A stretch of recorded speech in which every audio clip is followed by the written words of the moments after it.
Kombo kankamba osakola liloba ya tata molimo mosantu oyo alobaka na bino ba mama. Mama mwilu ajali kobenga bino okende basu. Kombo kankamba osakola liloba ya tata molimo mosantu oyo alobaka na bino ba mama.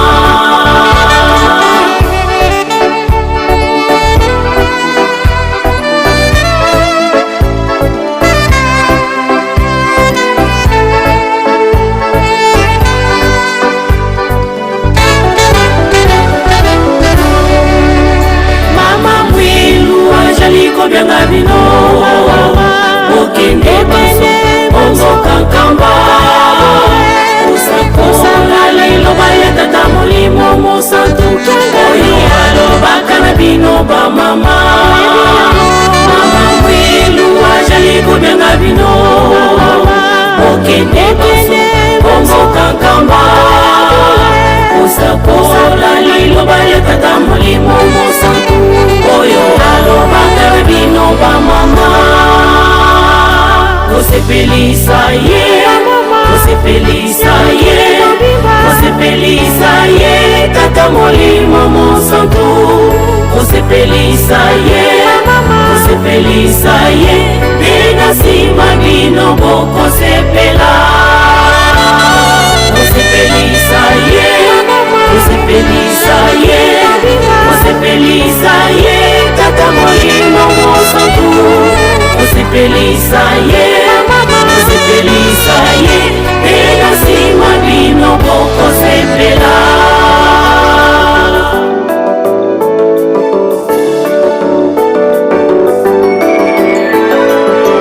Kosepelisa ye,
vino okende banso omboka nkamba osakola liloba lya tata molimo mosantu oyo alobaka na bino bamama.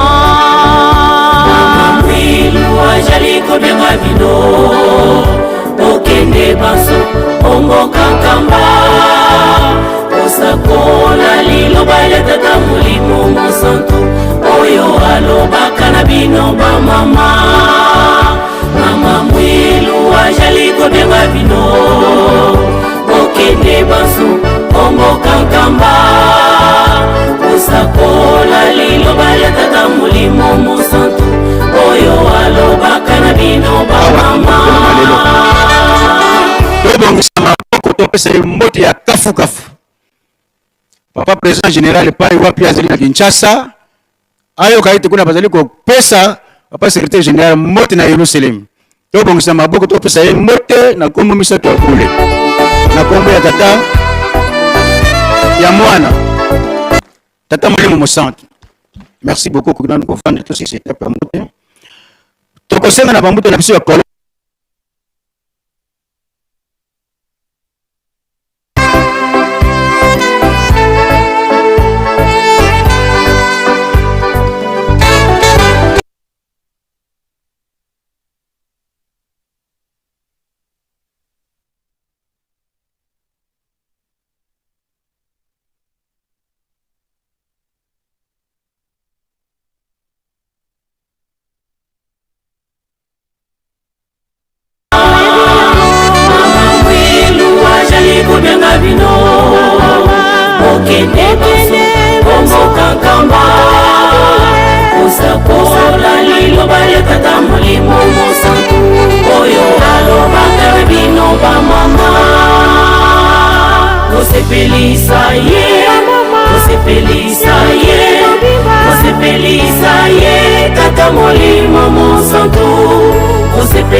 Na niveau ya cabinet na kombo misato ya boule na kombo ya tata mwana tata molimo mosantu. Merci beaucoup. Toke na suka tokosenga na bana nyonso ya ngole to bangole mimonya mpasi botele mabino nyonso tokokopesa na mbote fareki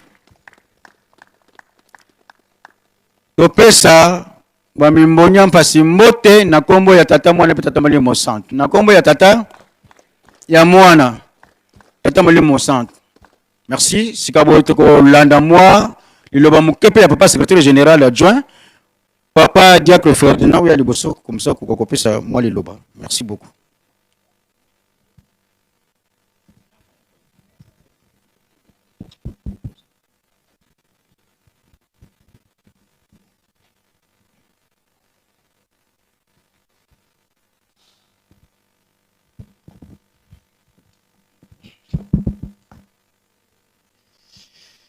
Na kombo ya tata mwana pe tata molimo mosantu bopesi biso mbote boyamba pe ya biso na kombo ya tata mwana pe molimo mosantu na kombo ya tata ya mwana molimo mosantu.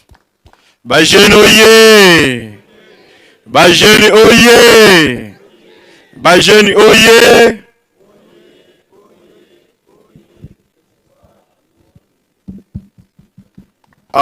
Ba jeune même slogan na biso tozoko kate et comme espoir biso espoir de l'église. Ba jeune oye, ba jeune oye, ba jeune oye.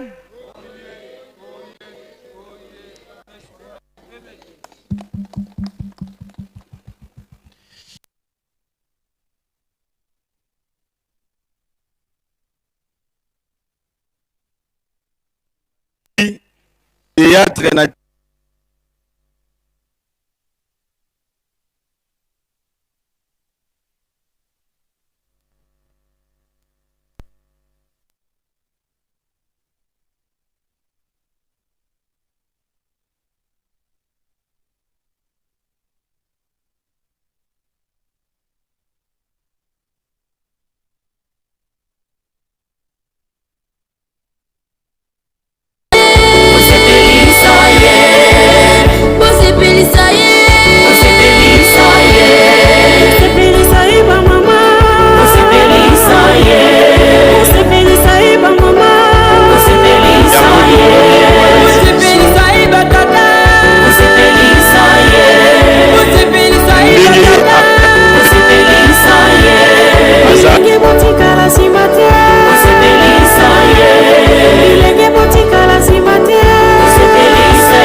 tu ya mokili akolisaki bana oyo bazalaki bana kaka te kasi banzambe.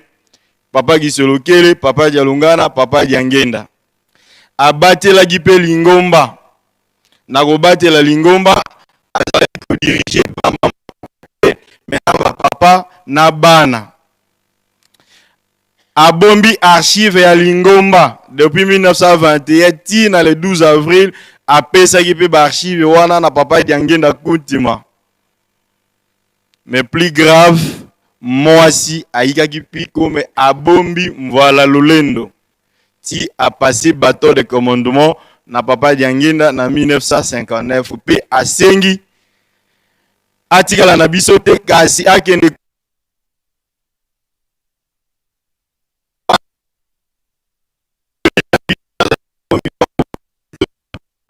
ya mboka na biso eumelaki te atiki biso le 27 avril, le 24 décembre, il y a même année, 1959, toujours il y a Lingomba, reconnaissance officielle, il y a Lingomba Nabiso. Yangonde, comme on dit toujours, le spirituel précède le matériel. Yangonde Boustaki pour que de décembre, 24 décembre 59, dans 6 mois, le 30 juin 1960, tout soit indépendance ou tout soit qui. Alors, yango toza ko kanisa mama mabota ndeliteya parce que sujet ya lelo ndeye papa président général ya UJiki alobela ki yango na mokili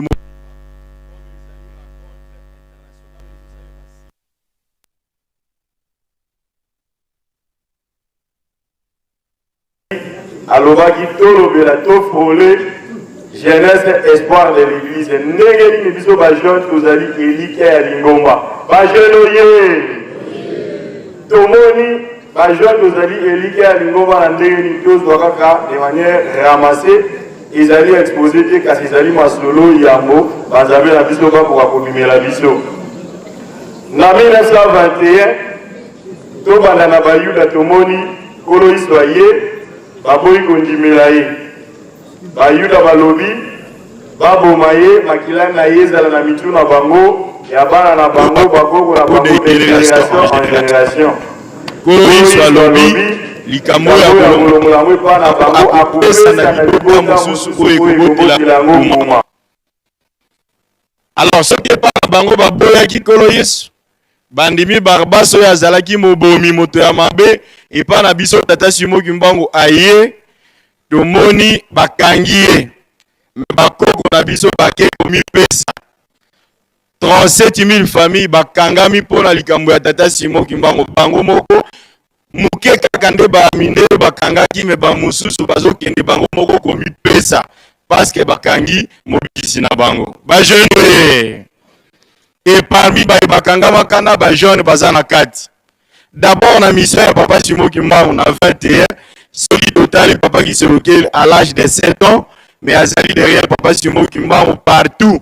Papa Diangenda lobby aza kosala na papa Simoki Mbangu même tour ya ligne azalaki jeune. Papa Diangenda papa Diangenda bazalaki ba jeune respectivement à l'âge de 7 ans 53 ans balandi na bango et témoigner. Soki totali mama Mikala à l'âge de 12 ans, à l'année de Tata Simoki Mbangu, bazalaki ba jeune. Pour ne citer que ceux-là, donc ba jeune, balandaki Tata Simoki Mbangu, batiye maboko. Pambate, à sali 2 mois, en Kamba, du 6 avril au 6 juin, tentative d'envahissement, à Kenambazasanda. 3 mois, na bozoki yakuna, Nekolo Iswa Lakisi, Tala ba jeune oye. Kolo Iswa Lakisi, ba jeune. Bateau va pouvoir la première, deuxième, troisième génération, baza bolela. Balobi to teya makite, Kolo Iswa lobi teya bango. Ni bale misato va boyoka omobika na bango. Papa Simoki Mbangu atiaki maboko na mutu, toyebi réponse etango ba disciple na ye batuna kiye. Et ce qui est pour la relaxer, c'est que je suis allé espoir à Lingomba. Papa qui se locale dans Mbanzangungu. À l'âge de 7 ans, passant ici. Et ce qui est total, même devant une juridiction civile. Ce qui bazui ata mukolo au telemi liboso ya ba juge ozolenga. Mais à l'âge de 7 ans devant un tribunal militaire. Mais papa qui se loquait a sami pe a témoigné à l'objet na ya solo tata na ngai asala ki makamu ici. Na mona ki asekisa ki bato atambisa ki babuka ni makolo alobisi ba bakanga ba migongo. Bazali komona te bamoni kisolokeli est-ce que yo yebi différence entre moto ya lali pongina et bemo ya kufi oui na yebi bajeune oye voilà bajeune espoir ya lingomba ndenge nzambe azali na posa ya biso tokangama na ye azali na biso elongo abikisa biso nde bajeune papa simoki moko akangami tomoni ndenge bajeune balandi ye ya moko papa simoki moko akende tokomi na 1951 papa Diangue Nake na Lubumbashi bakutani azongi na Lulwabo le 4 août 1951 papa Simon Kimbangu ayebi papa Diangue Nake naza kokende yo moto kotikala na lingomba papa nakosala na banani tala ba jeune oyo kosala na bango na vallée ya Lulwabo actuel kananga alakisi ba jeune mais atali ba jeune nango elateli mabe bameli masanga pe bongo na bongo ba jeune oye toyo kaka papa André Mbenza Kiangani papa conseiller direct ya koyebisaka biso ete biso nde ba jeune oyo tomonanaka na vallée wana alors papa Simon Kimbangu ayebisi ete ya bango kaka ndenge kolo iso ayebisaki papa Simon Kimbangu pe alobi na papa Diangue da te ya bango nde bakotonga na yo lingomba bango nde bakotia yo maboko mpona botongi Yerusalem. Et papa Diangue azwaki initiative alembaki ba jeune te na mukuse tomoni ete ba jeune bakangami na papa Diangue encadré ba jeune na lutendele ba jeune ya lutendele ba jeune fille ba jeune ya bisika ba jeune garçon et na ba jeune wana nde atongi lingomba tomoni temple ya Matete tomoni Kimbanseke tomoni centre d'accueil tomoni Nkamba lelo papa Dialunga nazo kende alobi na papa Simon Kimbangu Kiangani sala na ba jeune depuis 2001 papa Simon Kimbangu Kiangani na kaboli misala na biso ba jeune ba date ko banda le 1er janvier kino le 31 décembre na biso ba jeune to mataka mouvement association service de plateforme pour na kotonga Nkamba tomoni ndenge toza kotonga Nkamba nde papa asengi biso na ngongo tozali tokangama na ye tomi pesa kati na bolingo mbeko pe misala totonga nzanzalonga pona kosilisa parce que toyebeti kala mingi te papa bazobimela biso na misala oyo tozali nango papa alobi pona ko récupérer retard ya 10 ans tosilisa nzanzalonga tosilisa barrage ya Pioka tosilisa mémorial ndeye akoka kolobeli to récupérer retard ya 10 ans na yango assistance international pour Nzanzalonga. Alors il y a yombongo na kana bino ezali nécessaire pour totonga Nkamba nzambe azepela tozwa mapamboli na mokimo bimbezo salema lelo papa président général azali na boma national azali na mwanda tokabani bisika na bisika à travers le monde pour na Nzanzalonga.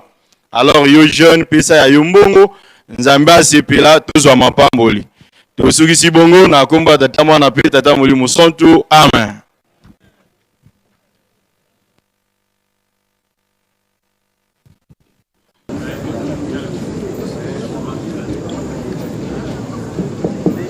Kimagis mawe baje tuza manezi kamoni baje noye na bandi tolandi exhortation ya papa CGA tobongisa maboko tokoka kotonda yango na kombo misato ya bole na kombo ya tata mwana tata Molimo Santu. Merci over na sokima pas fidèle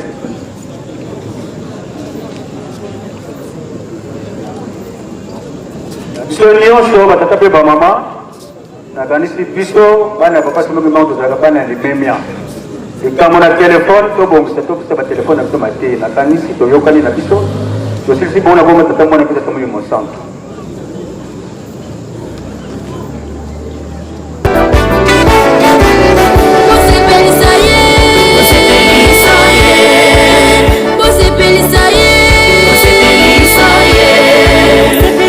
Mama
ekwisila.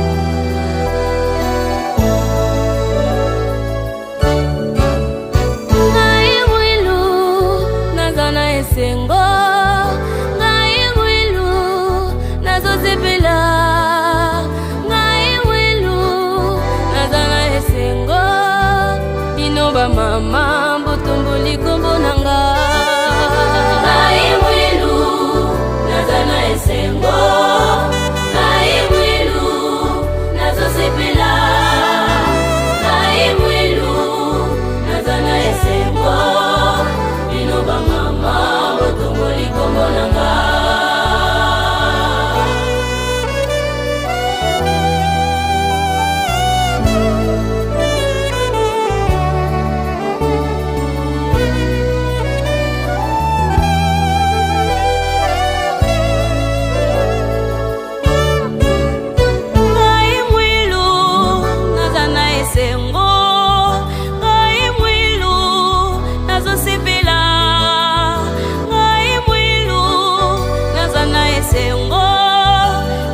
mama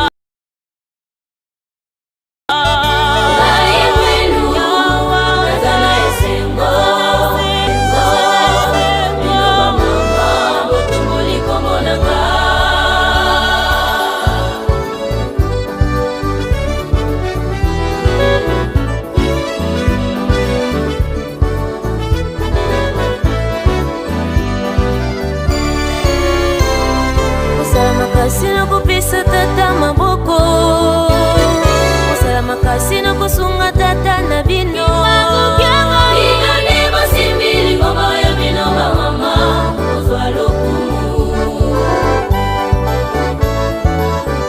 Bino nebo simbili ngoma ya bino ba mama Uzwa lukumu Usala makasi na kupisa tata maboko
vino okende banso omboka nkamba osakola liloba letata molimo mosantu oyo alobaka na bino bamama.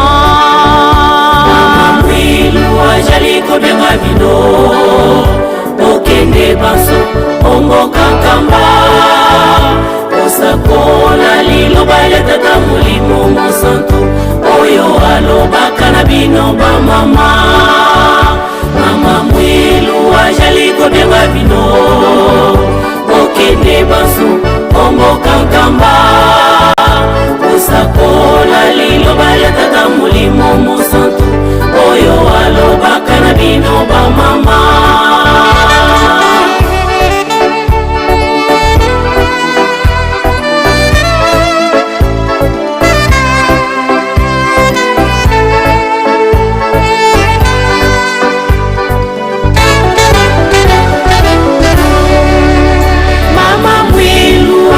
Kobenga bino okende banso omboka nkamba osakola liloba letata molimo mosantu oyo alobaka na bino bamama. Mama mwilu ajali kobenga bino okende banso omboka nkamba osakola liloba letata molimo mosantu oyo alobaka na bino bamama. Osepelisa ye, osepelisa ye, osepelisa ye tata molimo mosantu osepelisa ye, osepelisa ye nena sima bino bokosepela. Osepelisa ye, osepelisa ye, osepelisa ye tata molimo mosantu osepelisa ye, osepelisa ye nena sima bino bokosepela.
Kandama Gi Mukunda Kunatin.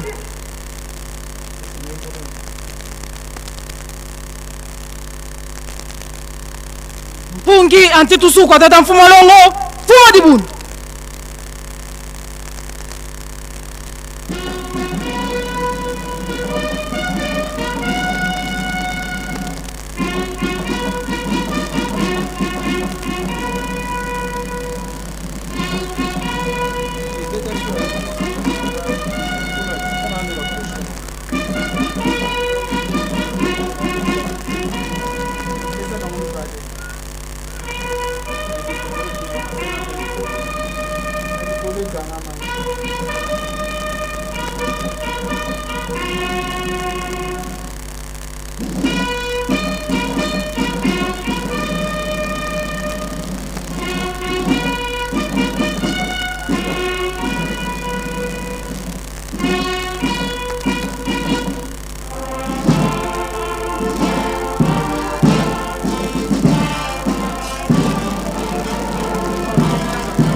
Kulula mo.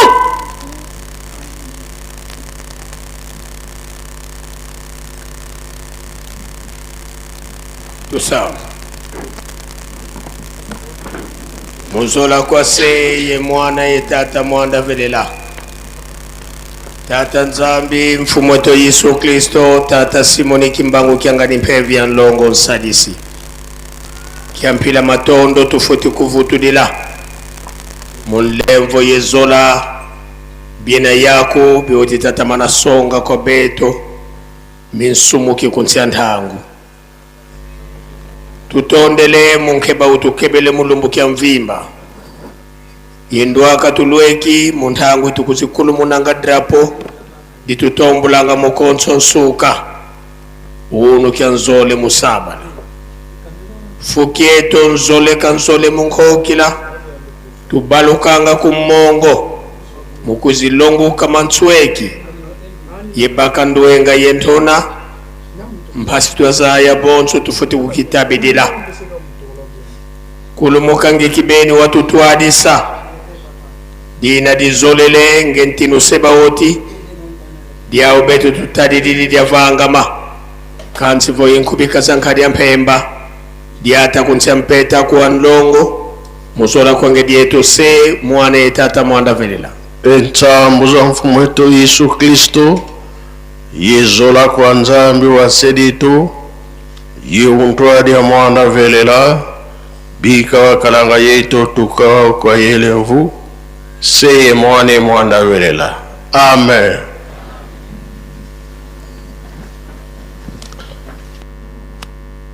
Mukunda Kunatin.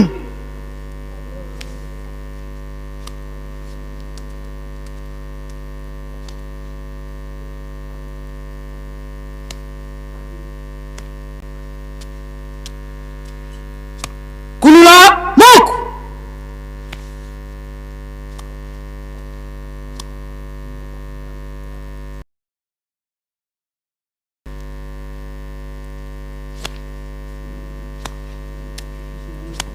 Lubaluka kulubakala dol.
Na kombo ya tata mwana pe tata Molimo Santo. Molimo Santo papa Simo Kimbangu Kiangani. Nzambe Molimo Santo papa biso bana na yo te liboso na yo na poko ya lelo ya mardi oyo boko encadre biso ba jeune elongo na papa conseiller direct papa André Mbenza Kiangani. Papa yo zali nzambe biso tozali batu. Ozali mokeli biso tozali bikelamu. Tozali musala ya maboko na yo. Papa mokolo malelo ezali mokolo yo koteya biso parce que tozali une jeunesse unique na monde. Actuellement ba jeune bato saka lisusu baboti te bayokelaka ba te na bango te bayokelaka banganga nzambe te bato baso bakomi koloba bana bayokelaka biso te. Nzokande il y a une jeunesse mise à part. Oyo ezali jeunesse kimbongiste, oyo ezali espoir ya lingomba, oyo tata Molimo Santo ozali ko encadrer, ozali ko yebisa biso ndenge nini esengeli tolata, ndenge nini esengeli toloba, ndenge nini esengeli totambola po ete to plaire na yo nzambe okwa kosepelisa biso. Yango papa tozongiseli yo merci. Merci pamba te obateli biso na biso bakimbongiste. Le 1er janvier ezali bongo le 6 avril. Le 6 avril touti kokota yango ya 2026. Année oyebisaki biso le 1er janvier était ezali année ya kimia, année ya mapamboli na bayeba kotambola kati na mibeko bolingo misala, bayeba komipesa na misala botongi Yerusalemi pe bayeba kozala na mabondeli. Année oyo ezali spécial parce que 105 ans ya lingomba ekokisami. Papa musala ya 105 ans ezali ya papa Simo Kimbangu Kiangani yo moto bandaka na 21, yo moto continue na nzoto ya papa Diangenda, yo moto ye kosilisa papa toyebi yo parce que baboti na biso basambelaki yo, bakoko na biso biso pe lokola na bana na biso bakosambela kaka yo. En dehors ya biso koyeba yo ba conseiller na yo bazali kolakisa yo na mokili pe toyebi yo pe lisusu à travers bango na université même ba intellectuel papa conseiller direct papa Zako na soutenance ya thèse na ye alobi ete Molimo Santo papa Simo Kimbangu koko na ngai yeyo papa Simo Kimbangu Kiangani et mokili bamonaki. Pas plus longtemps que le 14 awa toyokaki na monoko ya papa conseiller direct papa André Mbenza Kiangani na parade ya bambute te ye akotosaka yo non pas parce que ozali yaya na ye kasi ozali nzambe na ye e biso papa toyebi tozali nzambe na biso yango biso ba jeune tokangami na yo toza kolanda yo na mayoza kotinda biso. Papa opesi biso misala pona botongi Yerusalem toyoki o dévoiler biso secret mukolo wana na parade yango ya bambuta ete 10 ans oyo tozwaki ya retard ezali po biso banganga nzambe tozalaki ko détourner mbongo oyo esingelaki to tonga nkamba nde bopesi biso malako ete après 105 ans tosala ndenge bino bolingi moyebisi biso mpona ko récupérer retard yango ya 10 ans tosilisa nzanzalonga tosilisa mémorial pe tosilisa barrage ya pioka nde toko récupérer retard ya 10 ans. Papa biso ba jeune tozali déterminé soki tolobi ba jeune lingomba mobimba tozali ba jeune kobana na yo moko, c'est-à-dire toza kaka sima na yo ndenge oyebisaki biso na juillet 2025 ete bozala kaka sima na ngai Exode 14:14. Papa toza déterminé mpona kotia yo maboko mpona tosilisa misala wana na tina na biso ba jeune papa mpona kosilisa nzanzalonga lelo tozali éparpillé na mokili mpona sinsana international ezosalema mardi ya lelo mpona botongi nzanzalonga me tosengi na yo nzambe na biso sunga biso pamba te malgré toza na besoin ya mbula mpona bilanga me mois oyo d'avril mobimba depuis tokoti papa na baprovince nyonso mardi mvula na mbula mosala ezosalema te yango tosengi yo papa yo ndo geraka ba ange nyonso to brak esalemaka ta na butu to na aire mosusu etikela biso ngonga na mwa moi po ke tosalaka misala yango ya rencontre po tokoka kosala misala ya nzanzalonga papa ba jeune au monde ndeko kabeli biso misala ko banda le 1er janvier kino le 31 décembre mouvement association ba service toujours matankamba pona kotonga Yerusalem mais pona kotonga papa pasi ezali kanisela ba jeune ba maladi ya ndenge na ndenge olongola parce que nzoto akobele kosala raté papa fongolela biso po tozali engagé motivé déterminé ya kosilisa misala wana to récupérer retard ya 10 ans yo sepela biso tozwa mapamboli mais ata soki tozali na volonté papa soki maboko eza ya kokauka ndenge papa fuma mbanza akosengelaka biso epa na yo papa Andre Mbenzaki angani papa tokotonga ndenge nini fongolela biso bozwi nyonso eza na maboko na yo po ete tokoka kosala misala wana na lombangu tosilisa nzanza longa ndenge nkambo eza déclaré ville sainte misala wana esila papa kanisela ba jeune mama na ba jeune papa baza na posa ya kobala ba epe babali baza na besoin ya mabuta kanisela biso oyo ezangi biso papa pesa biso pe letoko ya kosalela yo message na biso ya poko ya lelo papa toza ko approcher vers le 27 avril ata na pasi ya mama mwilo papa yokela biso mawa kanisela biso ba mama baza ko mata pona milulu ya le 27 pe ba papa ele kamalamu biso pe ba papa toza ko senga pona le 20 mai ofongolela biso pona tokokisa yo sengi biso bref papa mayel na biso ezali ya moke esika oyo ya biso esuki nde ya nzambe ebandi fongolela biso papa po ete tokoka kosalela yo tosukisi bongo na kombo ya tata mwana pe tata molimo santo tobengi papa de la ville pour la suite ya programme.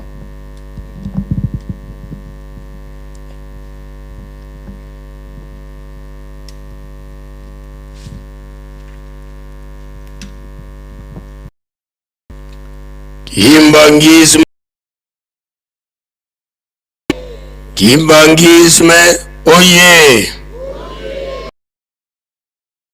Oye, oye, oye, oye, espoir du monde, Église universelle. Bas jeune, oye. Bas jeune, oye. Bas jeune, oye. Oye, oye, oye, espoir de l'Église. Kamba, oye. Kamba, oye. Kamba, oye. Oye, oye, oye. Yerusalemi diampa dikundanga tata nzambi fumu Yesu ye tata mwanda velela. Mama mwilu kya wanga oye. Mama mwilu kya wanga oye. Mama mwilu kya wanga oye. Oye, oye, oye. Mama mwilu kya wanga femme. Papa Simon Kimbangu Kyangani oye. Papa Simon Kimbangu Kyangani oye. Papa Simon Kimbangu Kyangani oye. Oye, oye, oye. Papa Simon Kimbangu Kyangani mwanda velela. Wazola, walembizola, bona diena, yandi kaka, yandi kaka, yandi kake.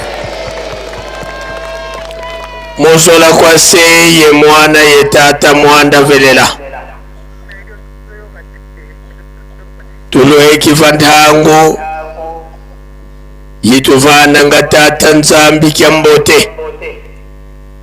Kansi ntangu za wonso no tuvovilanga dio. Votata mwanda velela. Kayisa mungangala kakako. Wakulu muka yelu yalu luandi lwa zulu. Tuena kindwadi. Yesedieto tata mfumu ambanza. Tata nluengisi. Tata nsongya nzila. Tangu za wonso nutuvovilanga diovo. Yondo usonga nganzila. Disongelevo kuna kutweti kwenda. Yandi zeiko.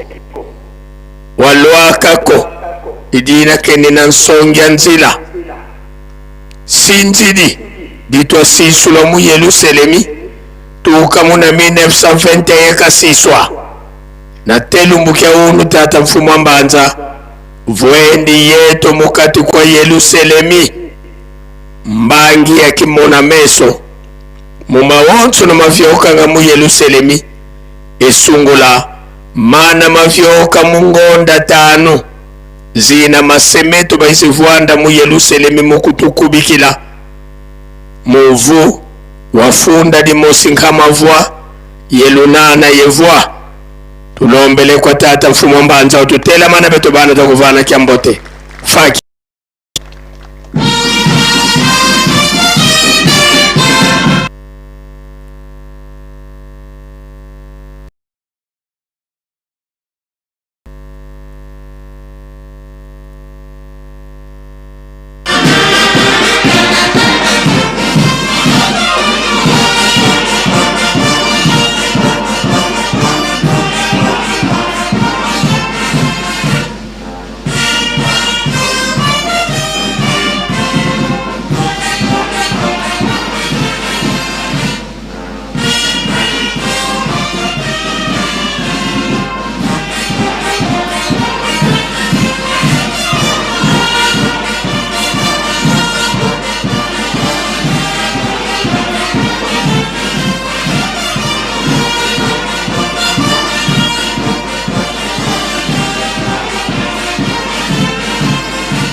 bika twakubike no moko twavana sedieto kiambote munkumbwa se ye mwana etata mwanda velela munkumbwa se ye mwana ye tata mwanda velela sedieto lendile kukuvwanda munkumbwa se ye mwana ye tata mwanda velela twena kindwadi ye tata nzambi tangu za wonso no butuvovangavo tata Simoni Kimbangu yandi inzambi wavanga zulu yentoto yebeto bawonso no tona kunsia ndangu emunza yentima mikwedi tanga kadi sungula kwa beto tulongo kidi tuzeivo nzambi kakenako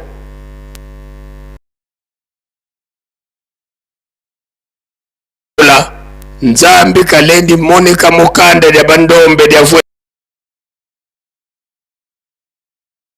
silulu sitwasilo kwa mfumo tu Yesu Kristo vokwenda kakwenda kenda kutulombela nsadisi peve ya nlongo ya na mubeto kanda lya vwezuka kumongo wa mbanza mbola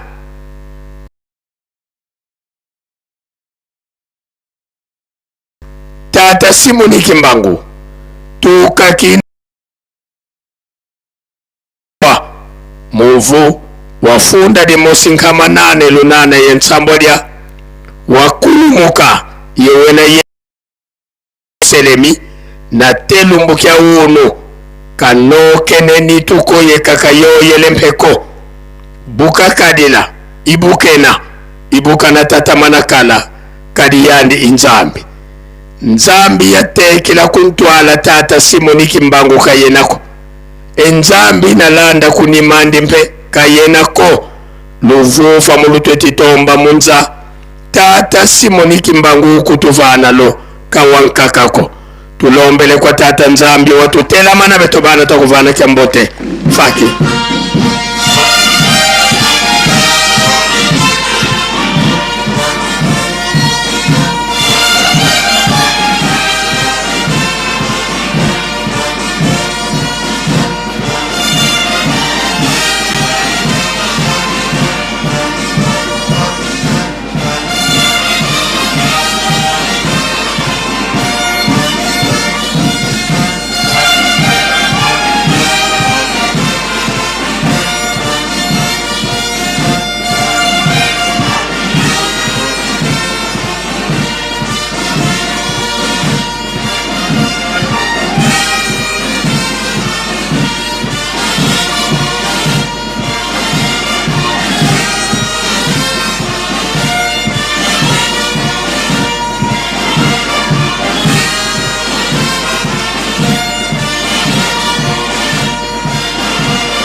bika twakubike no moko twavana tata nzambi kiambote munkumbu ase ye mwana ye tata mwanda velela munkumbu ase ye mwana ye tata mwanda velela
mwanda velela beto bana bakutukulombela bakafulu watu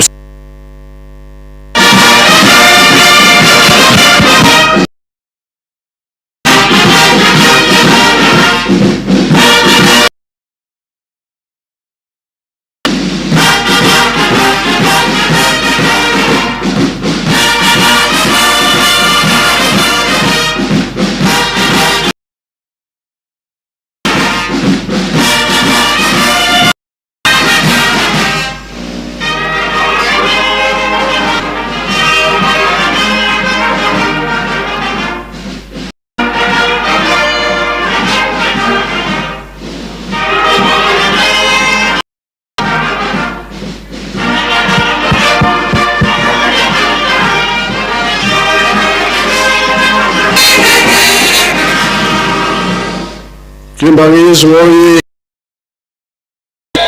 Kimbangizi moye! Moye!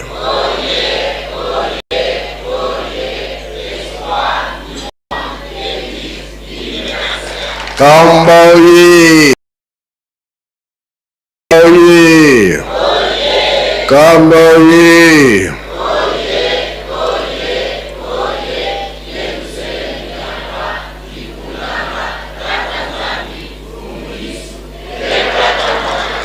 Bajeno ye! Bajeno ye! Bajeno ye!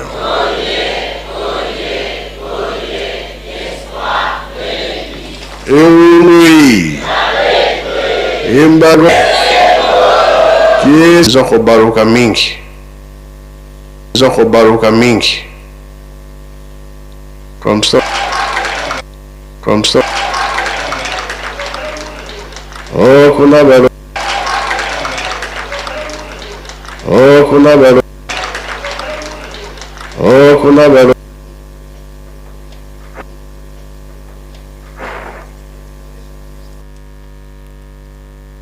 tozali kotanga abongisaka mpona kokutana na mobali na ye bato na ye mpe ye nzambe ye moko akozala na bango na kombo na tata na mwana mpe tata Molimo Santu na kombo na tata na mwana mpe tata Molimo Santu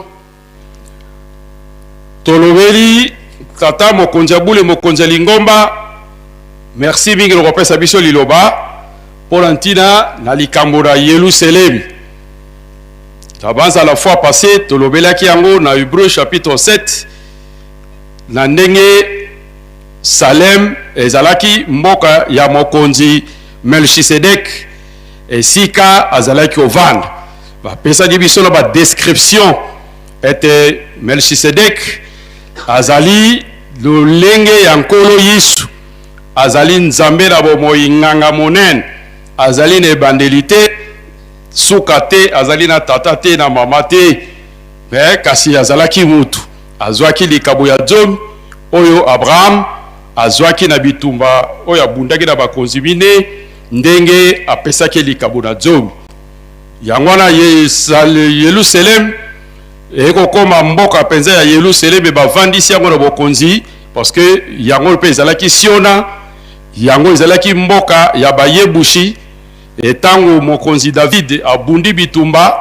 azwi bokonzi na ye avandisi yango na kati na mboka wana nde ekomi Yerusalem pamba te ba caractéristique o nzambe apesaki ye mpo ete mboka oyo ye akotia arche d'alliance to nkela lowa wanu yango nde ekokoma Yerusalem ya sika mboka evandi tata nzambe nkolo espe tata molimo santo yango wana tata mokuta bule azali koinsiste na ntina na koyeba Yerusalem seke biso toyeba Yerusalem oyo biso tovandi lelo ezali prophétie oyo epesamaki na ye moko nkolo Yesu tango bayokani na complicité na bango na papa Simon Kimbangu ete musala ebanda pamba te libota epengwi to ba oyo pe bamemaki liloba na nzambe bapengwisi yango nalobaki te mboka oyo esika bunzambe na ye ekovanda ekomi Yerusalem ya sika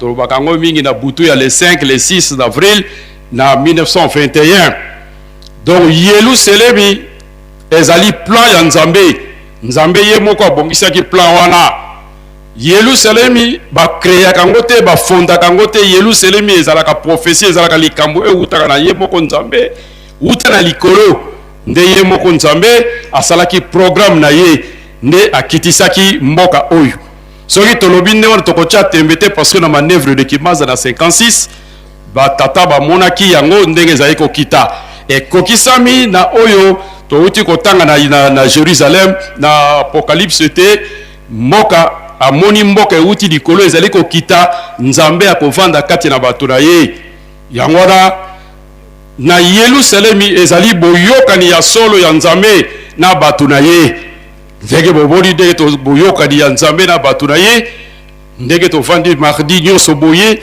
elaki nzambe aza koyokana na bato na ye azali kopesa bango baorientation bazali kosala baza na mposa na bango mpe baza kopesa yango directement na tata nzambe mpo asalela bango makambo nyonso ya solo na ntango ya kala avant likambo ekweya batata na biso balobaki na biso ete surtout papa Onzunga sabetraki biso lisolo mokolo mosusu alobi avant papa Simon Kimbangu abanda mosala na mboka oyo molili ezalaki makasi mpote obima na ndako okoma na kikuku mosusu kuna esengeli otya mwindo baza kobenga kifaki nsoni donc otie mwa mafuta otie likala otie moto mpo epermettre yo omona mais depuis 1921 ntango papa Simon Kimbangu ayo kobanda mosala makambo nyonso ebongwanaki tata nzambe abilakisi kati na bato mpote mosala ekokosalama Yerusalem ezali mboka oyo ordre eloko ya liboso esilakisaka bosantu ya mboka oyo ezali ordre fo ezala makasi respect fo ezala makasi obéissance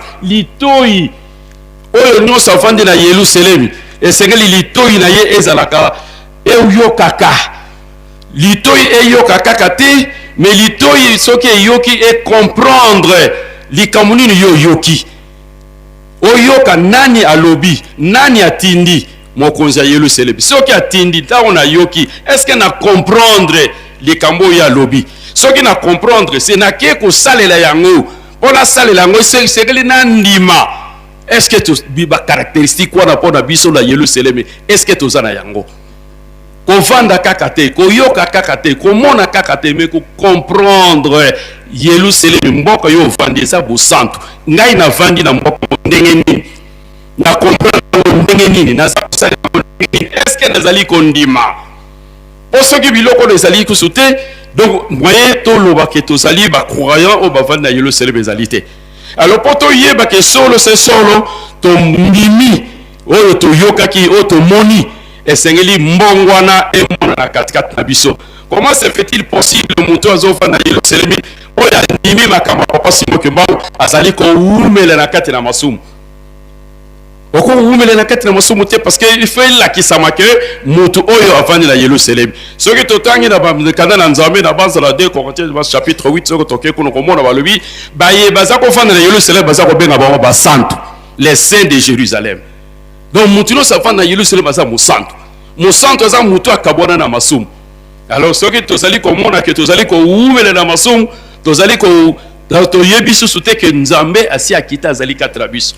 Alors nzambe ya kitaza katra biso nde kimbango. Alors kimbango na bakongo chaque kombo ezali na signification na yango. Alors kombo kimbango ezali mokundo na oyo ebomama na molili. Awa tozali na mboka yelo sele na mboka ya lumière. Mokonzi nango yende mutachaka pole. Awa biso to kangami na mabe. Kozala biso ndenge na mokola suka. To yebi histoire ndenge ni petolaki yango avant kende pe ndenge nini asaki tango tongaki. Alors biso bato fanda yelo sele milelo to yoba te solo ndenge moko ko koloba to za na nzela solo to za na biso mais emona na tozo vivre ngo mpo ete to yeba ke solo to zali ba croyant kimbangiste yelo sele mboka ya nzambe kita na likolo nzambe vanda kati na yi ba solution yo sezaka kotelon même ba nzete oyo zali na kati na mboka wana ezali kisi ya wana epekisa mako kobuka matiti ya te kobuka nzeta mobeso te parce que ezali na ntina na yango yango na tata mokonza bule lokola tozali mingi na telemina no wana na nkombo tata mwana pe mo santo.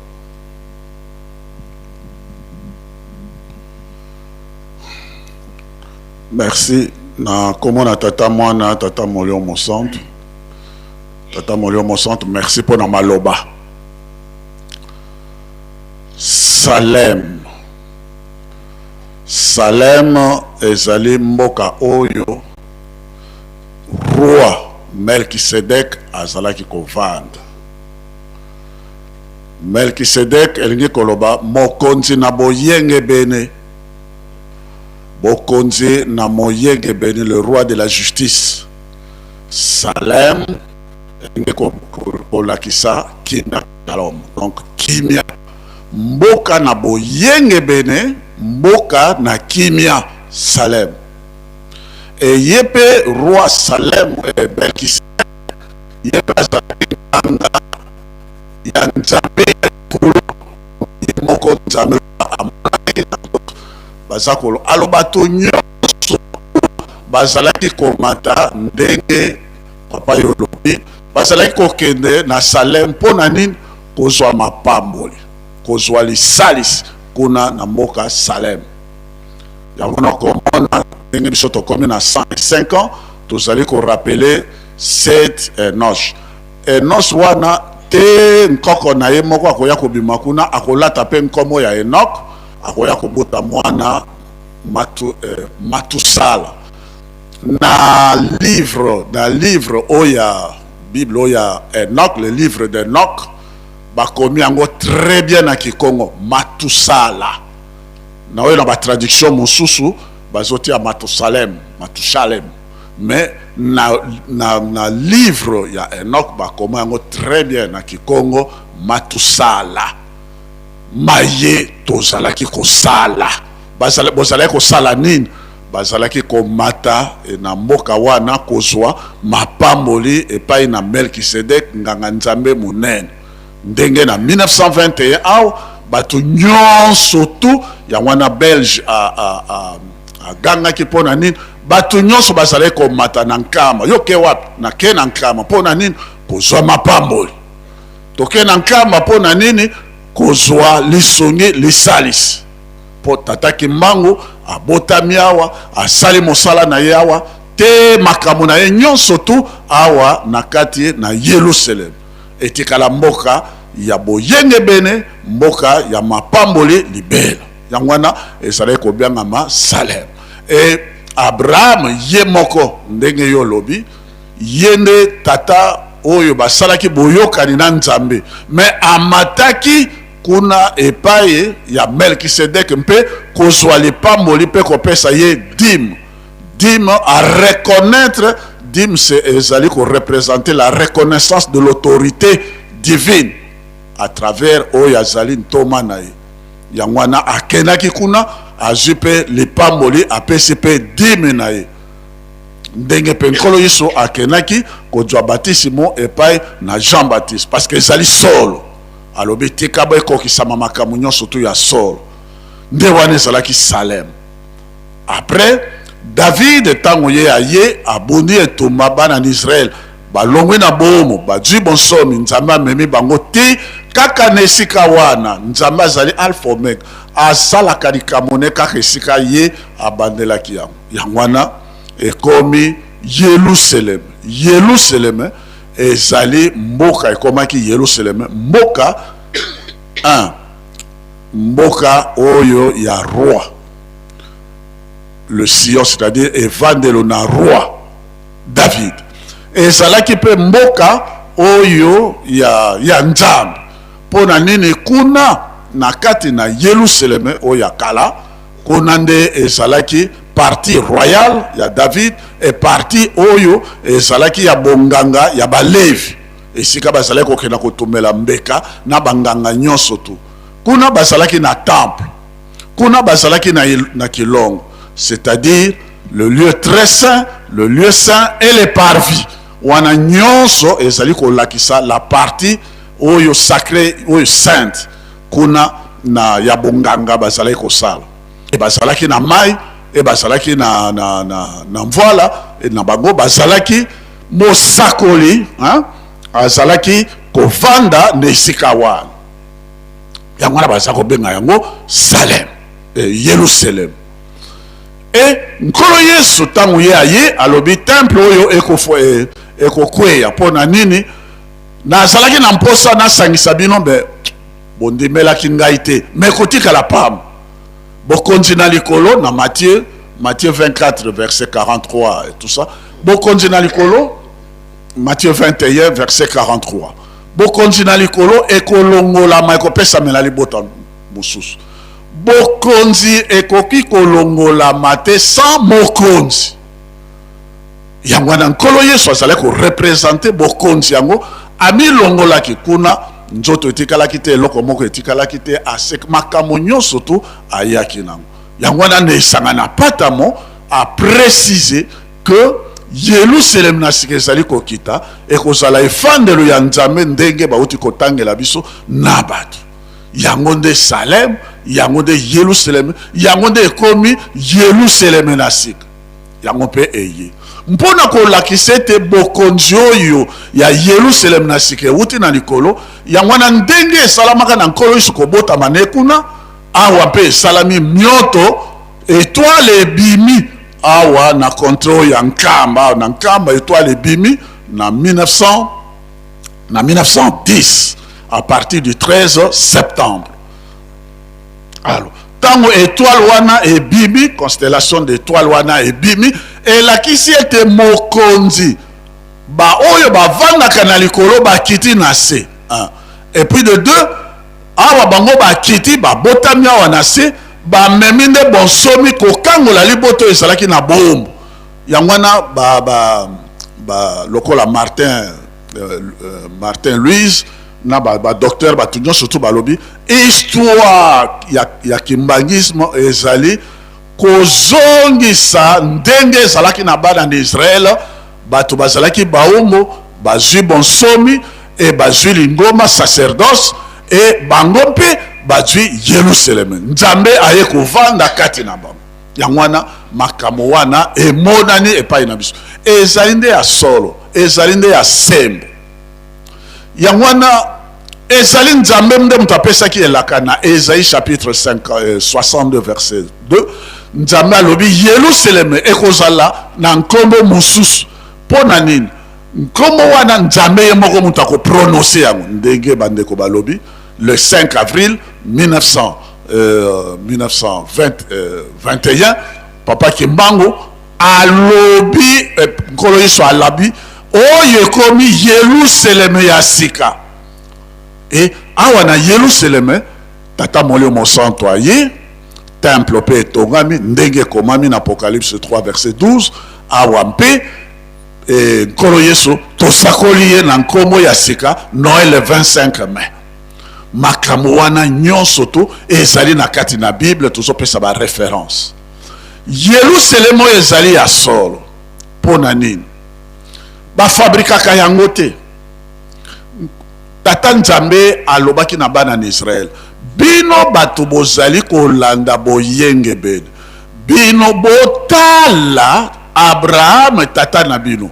Esaïe chapitre 51 verset 2 okotanga kuna Nzambe alobi botala tata na bino Abraham, botala mama na bino Sarah.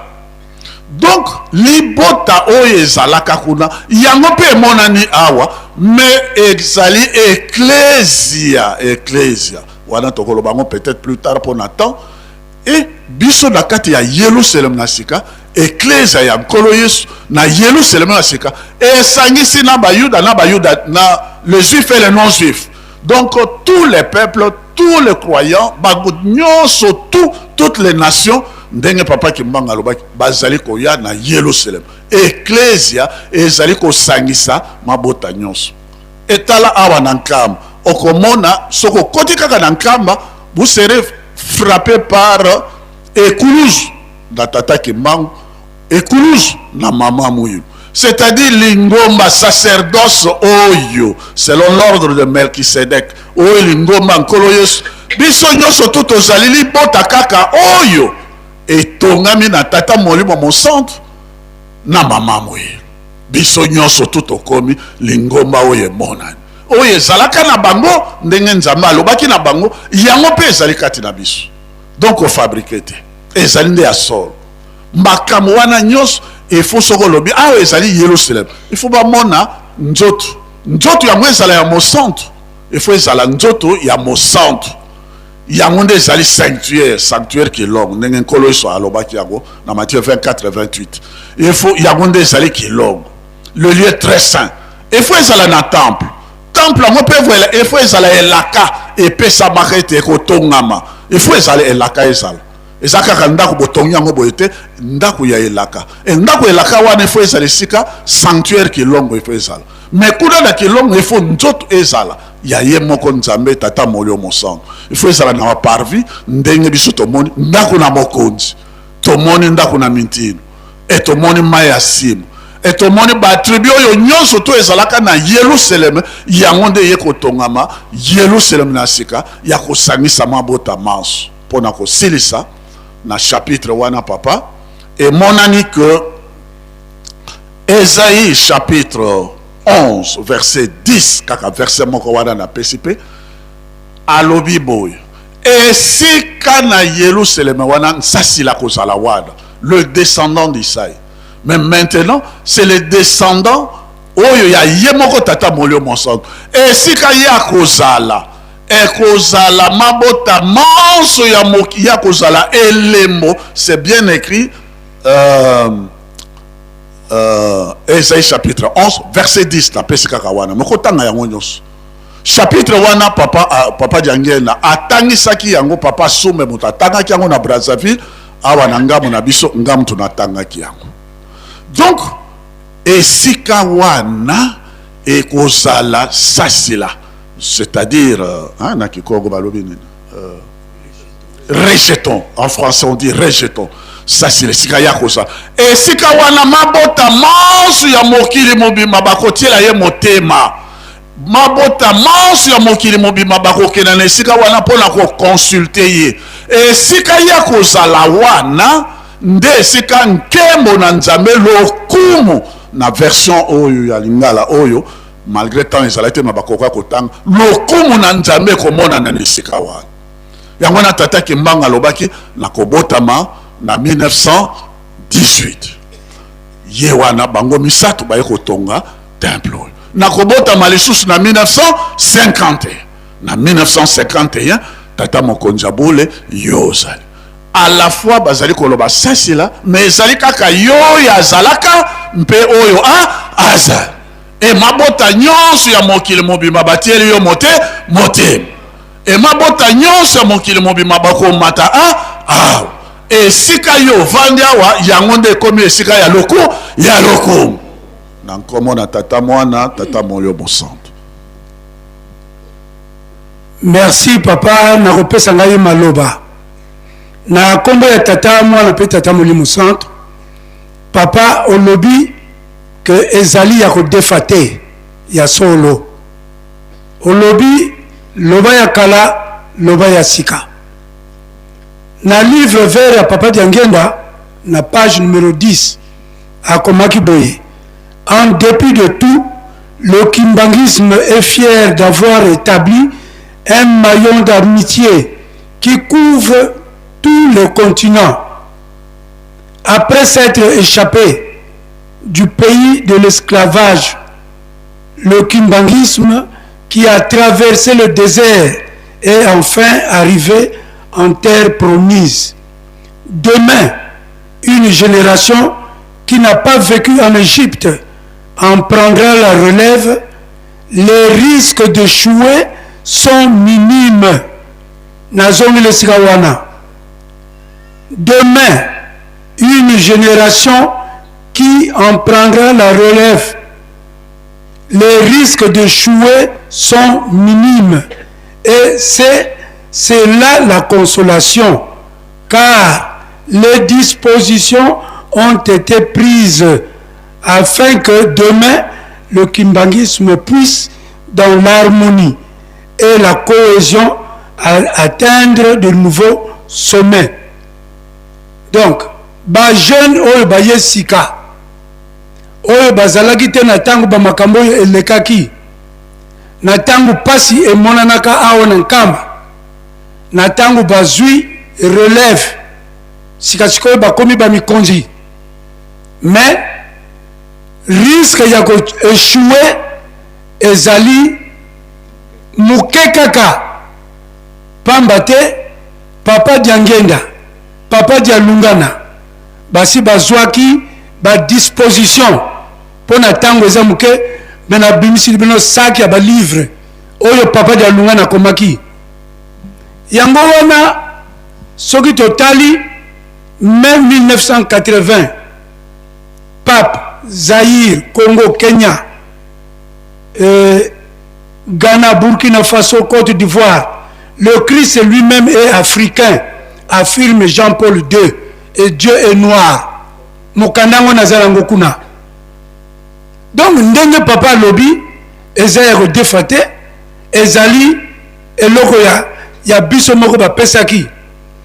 Yango wana pour votre gouverne, une chose qu'un noir a fait qui dure pendant 100 ans, c'est l'église kimbangiste. Et loko yo muto moyindo asali. Et leki même 100 ans, ezali kaka l'église kimbangiste. Yango wana patata na ba mama ba yuda balingaki Yerusalemi na bango ya kala ndenge ba ndeko nanga ba pasteur batangi na kati ya Bible na ndenge ba lobi ba mataki kuna na banzembo nkembo so a Yerusalemi ko kumisa Yerusalemi ko kota na Yerusalemi ko sala pèlerinage na Yerusalemi. Donc banzembo wana nyonso tu ezalaki pona ko kumisa Yerusalemi et banzembo ya nsikulu ya donc nsikulu directive pona ko zwa directive et pas ya tata Nzambe yango wana na kati ya Bible soki botangi na psaume de David banda 120 121 122 123 124 134 banzembo wana eza kolakisa biso ndenge bandeko na biso ba Yuda bazalaki komata na Yerusalemi na tango ya kala ndenge bandeko nanga ba pasteur balobi ebengamaki Yerusalemi te ebengamaki Salem ezalaki mboka ya nganga Nzambe Nzambe ampungu tulendo yende moto apambolaki Abraham babengaki ye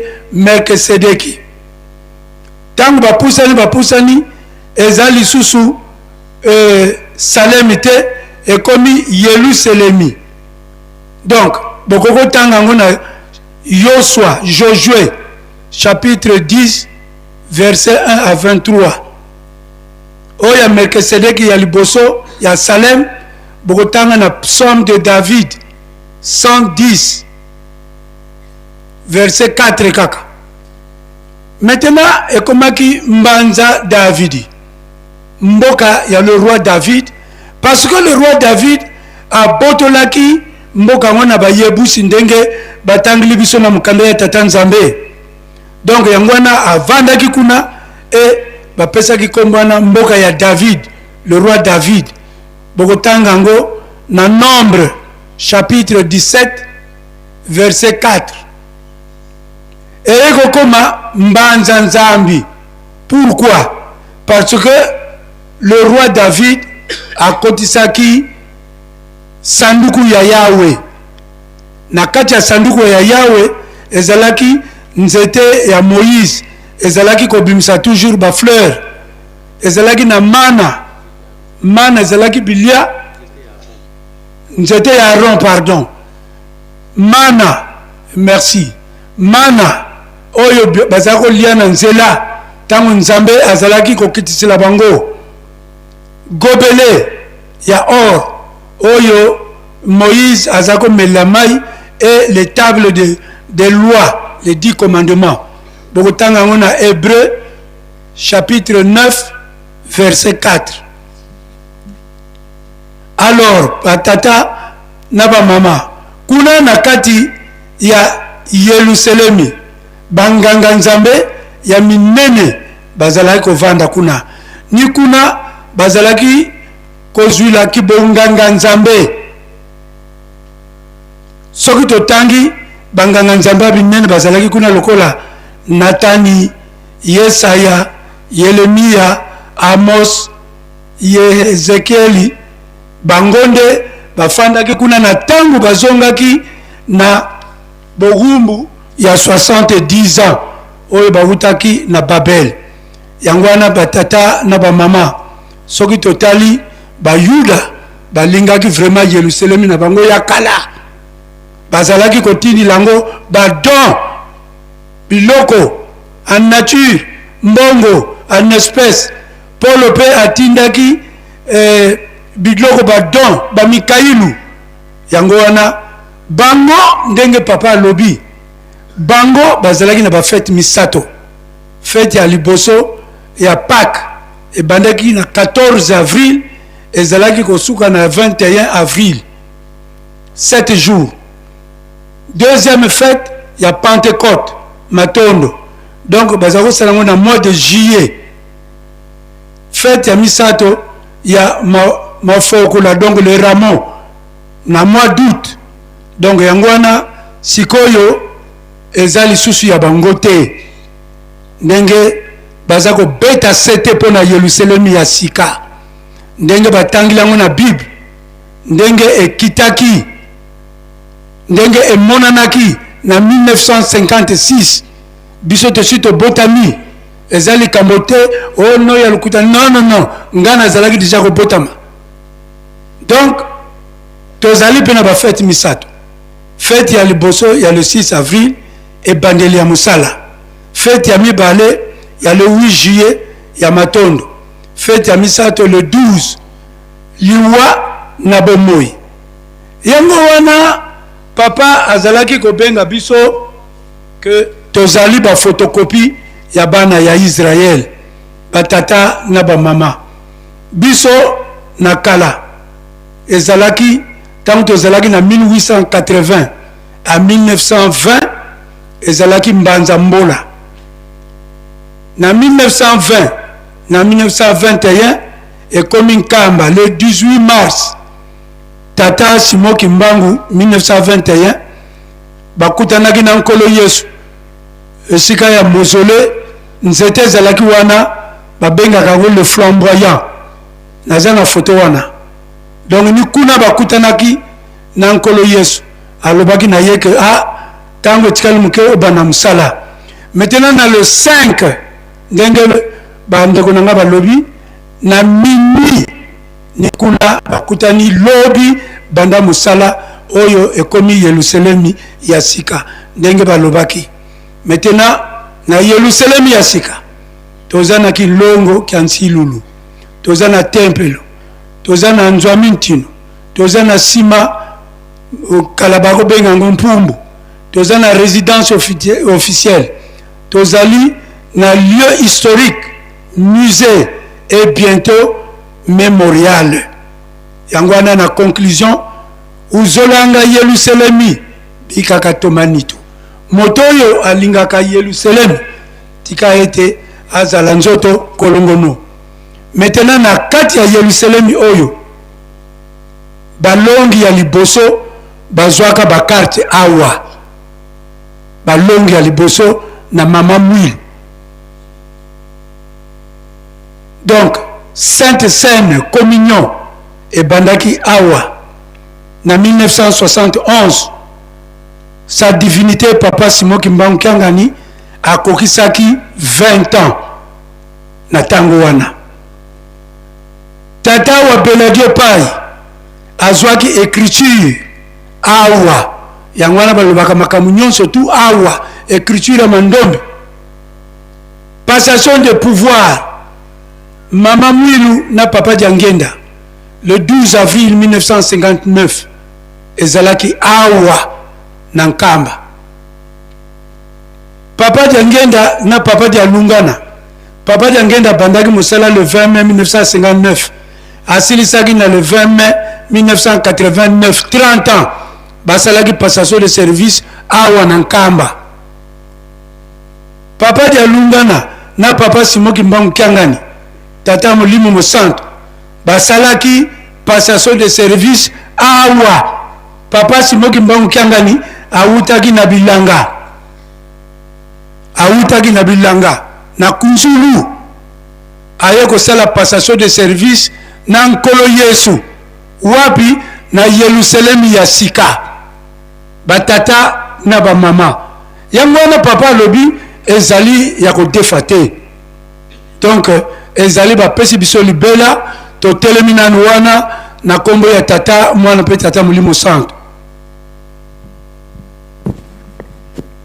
Merci Yahweh pona maloba na kombo na tata mwana pe Molimo Santo ndenge olobi na biso makambo ebele yango ba papa pasteur balobi pe lié na Salem yango papa révérend Daniel Artangi a se référé matière nyonso wana ba passage biblique ezali na mokando yo papa Mfuma Mbanza komaki papa Dialongana Kiangani to linga ka Yerusalem ndengo lobi papa ke ya biso ezali ya kodefate olobi makambo ya Salem pe Abraham azala ko kende kuna na Salem to na Yerusalem ko pesa makabo donc esika pouvoir ewutaka ya bonzambe yo lobi ekiti na ba David kino kolisa ye ko botama pe yo tuna kabiso kolo Yesu ya solo mwana na nzambe pouvoir wana zalaki nango ya likolo atika kiango na nani me yo moko lobakete ute bandel na mokili nzamba lobaka mbala mibale alobaki liboso kuna na bango ba Yuda na Jerusalem ya kala pe ya mibale yango aye kolobepa na biso na nkamba epa ya bato mwindu awa nkamba Yerusalem ya sika. Donc pouvoir wana ezalaki transféré awa na nkamba Yerusalem ya sika ndenge bino bote ya kabiso e ya solo meme bango moko ba Yuda bayaki ko témoigner awa po tango ye awa baboyi ko yamba nkolo Yesu kuna pe baboyi ko ndimela ye po tata moto atindaki ye tango boyi ko ndimela ye c'est-à-dire boyi tata oboyi nzambe tata yango alakelaki bango mabe ete bokonzi na nzambe pe bokonzi na likolo yo to yeli bino wezo pesa bino lokumu valeur to kolongolango to na kolongolango na kotinda na libota mosusu ekobotela ngo mbumekoki. Matthieu chapitre 21 verset 43 ndenge révéré lebe alobi c'est-à-dire transfert ya pouvoir ya bonzambe bokonzi na likolo na bayude ezali lisusu te yango nkolo Yesu atindaki yango epa na biso awa na nkamba Yerusalem ya sika et ye moko a confirmé ndenge papa pasteur balobi le 5 avril na 0h. Donc tokomaki déjà na tongo ya le 16 avril na masolo na bango na papa Simon Kimbangu ete lobi banda mosala e yebete nkamba oyo ekomi Yerusalem ya sika. Donc baptiser nkamba Yerusalem ya sika e wuta na biso te ndenge lobi ezali fabrication te te mwana na nzambe amemaki pouvoir bonzambe pa na bango bayebaki nzambe malamu na nzela na ye moto alobaki ete nkamba ekomi Yerusalem ya sika. C'est-à-dire ndenge alakaki bango kuna kolongola yango na kotinda yango na libota mosusu nde libota yango biso yango moni meme na liwa na ye toyebi ete moto soki asekwi asalaka na molimo me ya ye na kanda wana asekwa na nzoto na molimo apikola na bayuda nyonso na nkambe kuna na bango ata trace moko eza te mpona kokonfirme ke pouvoir ya bonzambe eza lisusu te ndenge tolobaki le 6 avril bambula misato 300 mbula eza kobeta te na bango bayuda babondeli banzambe na bango nyonso basali nyonso bakokosala mbula ebetaka te kino babengaki papa Diangenda na 61 ke soki ya solo ozali mwana ya tata Simon Kimbangu po toyebi ye bayuda kuna bayebi tata Simon Kimbangu ke ye wana nzambe molimo santo soki ya solo yo ozali mwana ya tata Simon Kimbangu senga na tata na yo abetsela biso mbula misato a 3 ans mbula ebetaka te yeba mbula misato soki mbula ezobeta te nini yaka sécheresse donc biloko ezobota te ekauki nzala pasi mpenza bazalaki nango me kuna Israel to Jerusalem mboka ya nzambe donc mpona kolakisaka kuna eloko etikala lisusu te mbula misato mobimba mbula ezobeta te basambeli banzambe na bango nyonso esimba te e solution ewutaki na nkamba papa Diangenda wuti awa na nkamba ake kuna nde asengi na tata na ye abetisi mbula débordement inondation kino babengele yebisa tata no akata awa bandako kokweya nde kino akatisaki mbula. Donc ezali confirmation ke na bayuda pouvoir wana bonzambe etikala lisusu te nyonso eyawa. Donc inutile na biso bato mwindo tokendaka lisusu na Israel kuna to na Jerusalem kokende koluka soki nzambe nde azali awa yango balobi même na Psaume 76 ete na français courant balobi Dieu est connu en Juda, il est grand en Israël, sa tente est à Salem. Salem oyo lobi papa ndako na ye mboka na ye to ndako na ye ezali na Salem, sa demeure à Sion.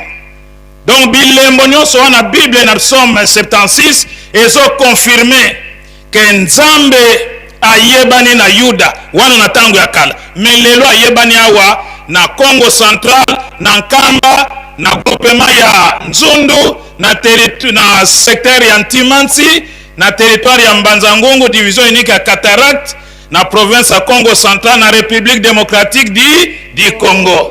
Donc nzamba yebani nde awa eye wana zali célèbre na kati ya Israël ndenge papa Diangenda lobaki soki esika bakomi Israël bokomaki mbangisa Israël esika nouvelle Israël po soki toza photocopie donc ndenge bakotaki de biso mpe tokota de tozali Israël ya sika nouvelle Israël papa Fumalongo alobaki.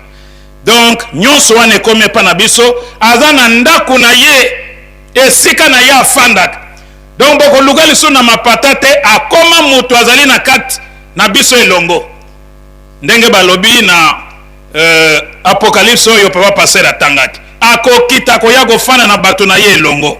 Donc papa bilembo nyonso wana ezali komona kati na biso endenge kolisa alobaki ke nkambe komi Yerusalem ya sika bayuda bango moko bawuta kuna bayawa na le 8 juillet 2003 papa bopesaki bango maloba na temple awa mese Iziki na Ezekiel soki bato apresse baluki bando wana bakomona yango bango mese Iziki na Ezekiel ba juif penza d'origine bazwi maloba na temple na biso ya Nkamba na tribune balobi biso bayuda tozali na Jerusalem ya kala mais bino bakimbangisi bozali na Yerusalem ya sika bayuda bango moko baye koconfirme awa.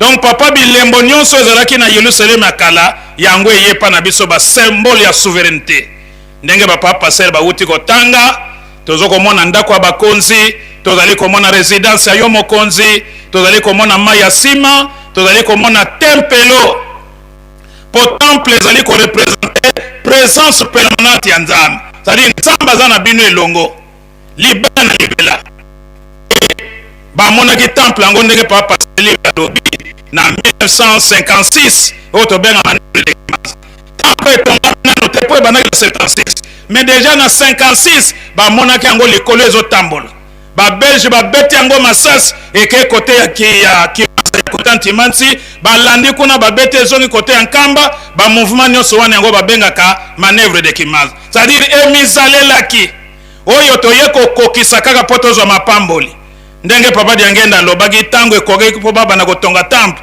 abengaki bambuta lingomba boya temple wana ya solo emonanaki na 56 siko totonga na maboko obieki tomonaki bambuta balobi papa totonga na maboko obi kotama yele sokita biso tokita bokozwa mapamboli bokozwa bolimbisa masumu te bokozwa moto na moto akozwa ya sika kofanda ndenge totongaka tozwaka mapamboli tozwaka bolimbisa masumu e moto na moto atongaka ndako na ye esika ya ndaiso to mokolo liwa na ye nda akotaka kuna donc tosalelaka moto te moto na moto asalelaka Nzambe mpo na mapamboli na ye yango ifo tocomprendre yango na sensu wana soki bato bakanisaka nazosalelaki ngani nzoka nde amisalelaka ye moko pa ba témoignage eza ebele par rapport na yango oyo bato bakufaki bakenda komona ndenge makambo eleka na Yerusalem yawo na baye batongaka te mpo nasalaki travail na nga lesa sur papa Diangenda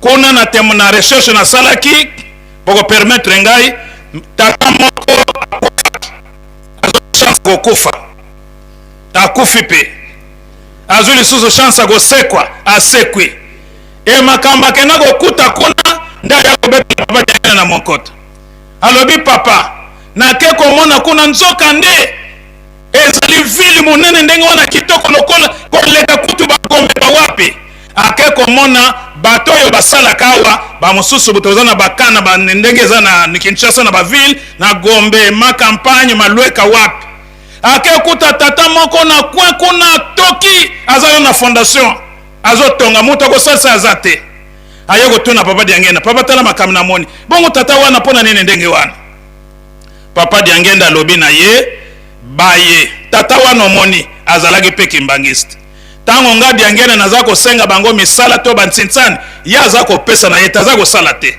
azala kokanisa ete azosalela nga Diangenda mais siko akomprendre ke ezalaki mpo na nga te ezalaki mpo na intere na ye moko tata ozomona azosouffrir wana azalaki pe kimbangiste mais tango nga Diangenda azosenga bango misala aza kosala na ye te aza kobude yango omoni azosouffrir donc aza kokanisa azosala nga Diangenda mais siko akomprendre ke ezalaki mpo na ngai te donc papa makambo ya Yerusalem ya sika nkamba ezali ya solo ya kodefa te ndenge olobi e na basymbole ya souveraineté tozali mpe na kilongo esika nzoto ya ye moko tata Kimbangu ezali ya yo moko mpe ya bapapa bamama na biso kuna na bayuda ndenge papa libre alobi na Hébreu 9 verset 4 eloko eza kosala force spirituelle ya bayuda ezalaki arche ya alliance nakikongo nkawala nkeo kela lulendo nkela voilà arche alliance papa yango nde eza kosala force ya bana Israel nguya soki banguna bafilistin babotoli yango babandi kolela balobi esili mpo na biso nzoka nde na kati ezalaki nde bobjet biloko ezalaki d'abord baman na kati ya vase ya oro babongisi nde bakotisi baman babiloko baza kolia na nzela Nzambe baza kokitisela bango ya mibale ezalaki nzete ya ron oyo eza kobimisa bafleur e ya misato ezalaki le deux tablettes ya mibeko zone to alliance na bango na Nzambe kaka biloko wana ezali na kati ya sanduku e yango eza kopesa nguya Israel mais au contraire na biso eza biloko te mais nzoto mobimba ya yo tata Kimbangu 9 ans na Lubumbashi na se ya mabele tango baye kokundula ndenge bilaka ezalaki moto kaka mobimbo ndire moto kutu akufi te. Lisu ya droite ezotala ya gauche eza kokangama, ya droite ezotala biso bato na bomoi. Donc azo contrôler pe ko surveiller les vivants. Et liso ya kokanga ndenge oyebisaka biso azo surveiller pe ko contrôler les morts. C'est-à-dire tata ke mango aza na monde de vivants, aza na monde de morts. Et sika ko batama ye ezate. Et nzoto na yeza kontango ba kundoli yango mobimba yango eyawa. Tilelo yango papa tala différence na biso na ba yude eza kutu makasi bango eza ya kokita ya biso likolo ndengo lobi ezali ya kodefa te ya solo ba preuve yango totangi et surtout ye moko nkolo Yesu moto alobaki nkamba ekomi Yerusalemu ya sika moto akotia teme na nkolo Yesu azate po bango nyonso wana bakumisaka basambelaka pe ye mais ye moto alobaki nkamba ekomi Yerusalemu ya sika yo kotia tembe ndenge nini papa makambo ezali ebele me otoko koloba nano yango wana tosuki nano wana komba tata mwana pe molimo santo.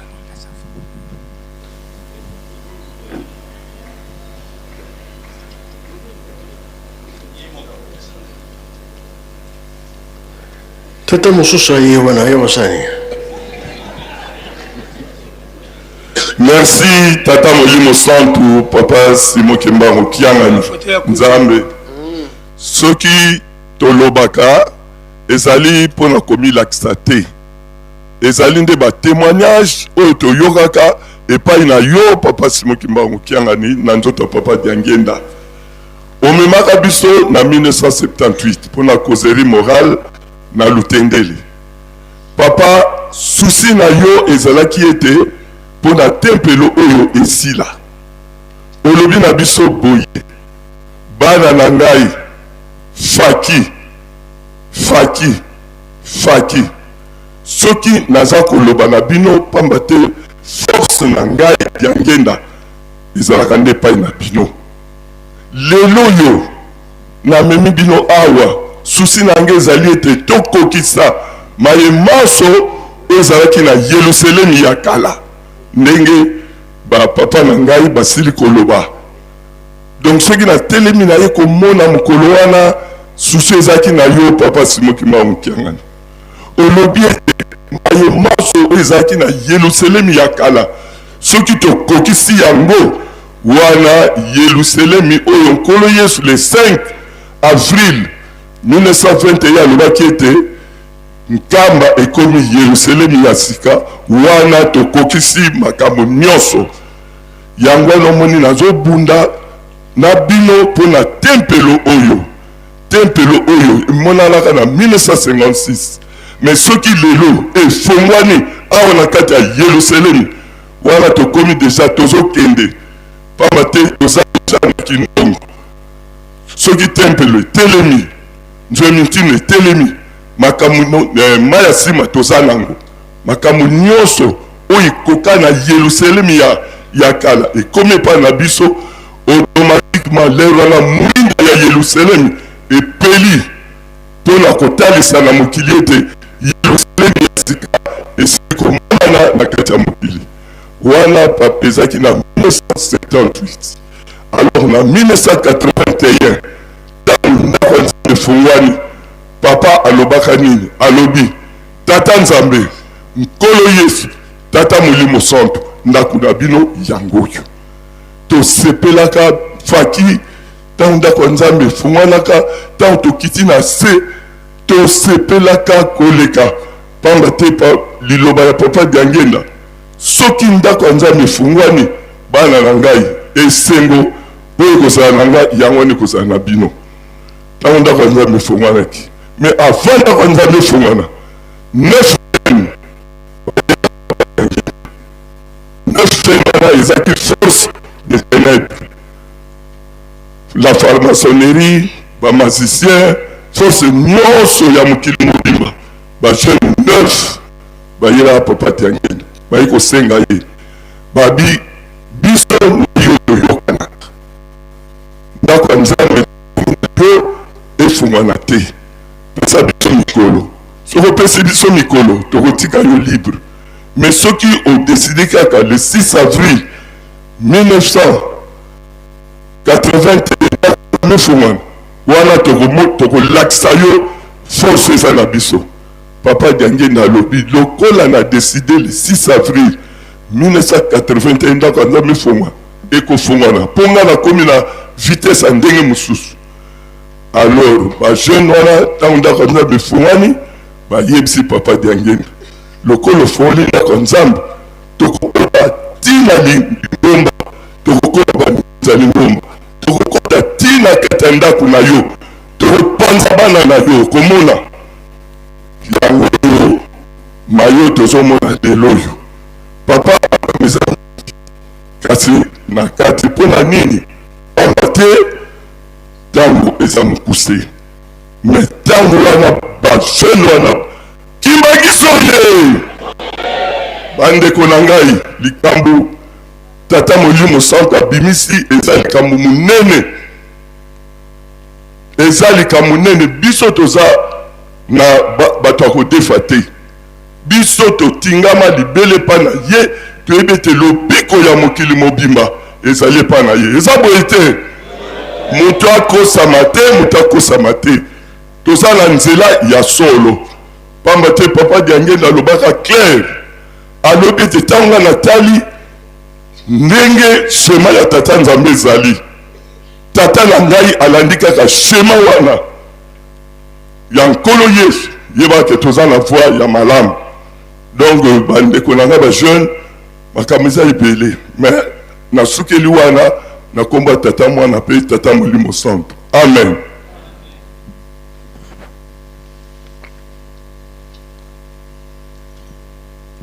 Obakisa yom to simi micro lokolo pesi nzela tokobakisa ete tozali na esengo monene biso bakimbangiste ya solo Yerusalem ya sika nkambe ezalaki nano kolobama à l'interne biso bakimbangiste, mais lelo ebimi na l'état, et puis l'état ya sete ya likolo makasi.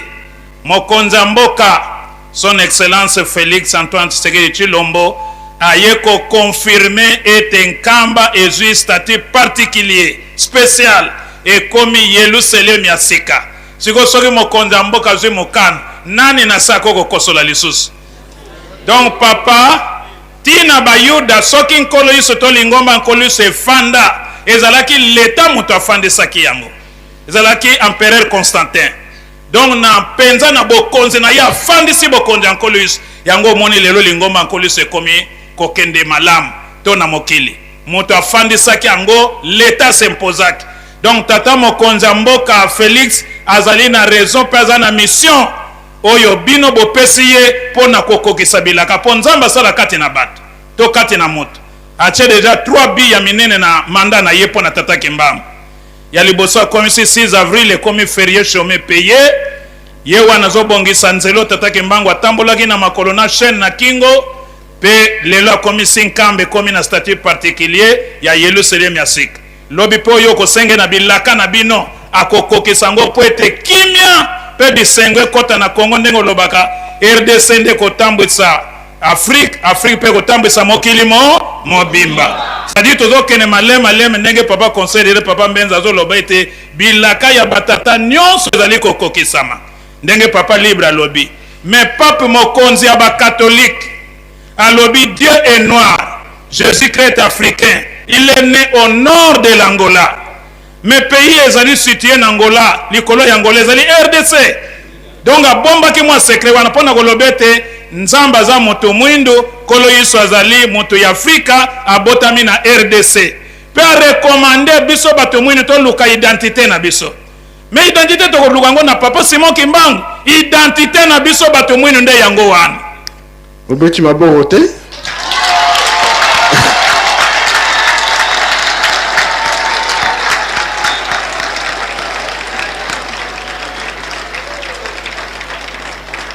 Mabomba mi bazali na to solliciter. Vraiment papa. Pesa parole ye wana.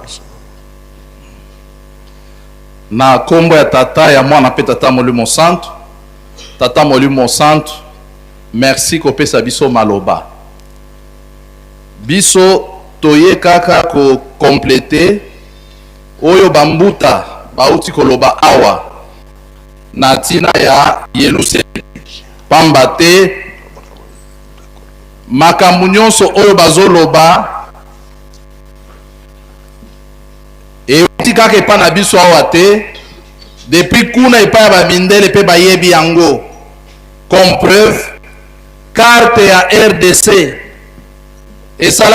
esalaka apparition na Capernaum nde article moko ezali na internet tokotanga yango parce que résumé presque nyonso biso te bakimbangise batokomaka yango elobi boye l'apparition de la forme géographique de la République démocratique du Congo RDC sur le pavement de la synagogue de Capernaum en Israël est un phénomène rapporté comme une apparition mystérieuse ou divine par de nombreux témoignages en ligne.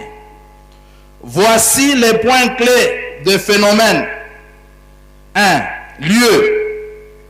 Le phénomène s'observe dans les ruines de l'ancienne synagogue byzantine de Capernaum en Galilée, un lieu fréquenté par Jésus de Nazareth selon le Nouveau Testament. 2. Description du phénomène. Une tache ou une usure au milieu du pavement moderne de la synagogue a révélé l'ancien pavement en roche blanche situé en dessous. Cette détérioration du béton supérieur causée par le passage de pèlerins d'usine de manière inattendue, la carte géographique de la RDC. 3. L'interprétation maintenant des gens. De nombreux observateurs et internautes considèrent ce décès comme un phénomène mystique ou divin.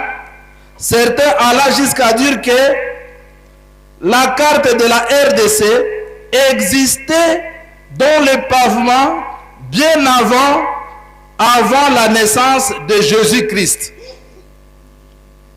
Controversée mystérieuse. Ça c'est 3. Le fait que seule la carte de la RDC apparaisse de cette manière en Israël suscite des interrogations et de l'étonnement, qualifiant cet événement le mystère inexplicable. Ce phénomène était largement partagé sur les réseaux sociaux comme un signe prophétique ou une curiosité mystique concernant la RDC.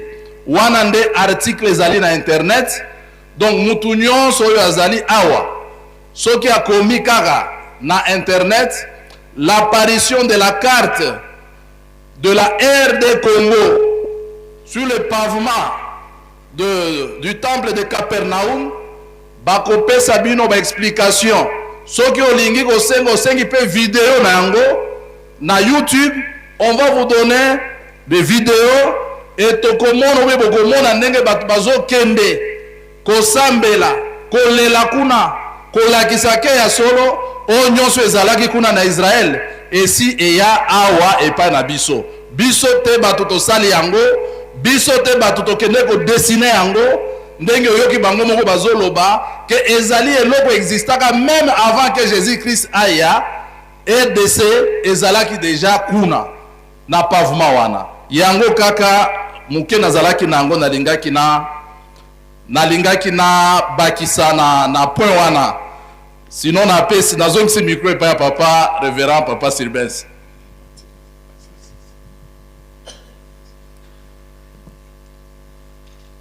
Papa Sylvestre maloba eza susu te.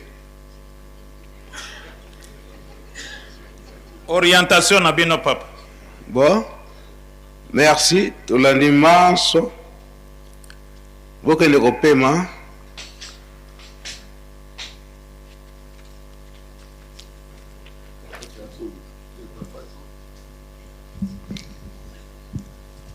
kopema nanu muke na maso oyo tolandi awa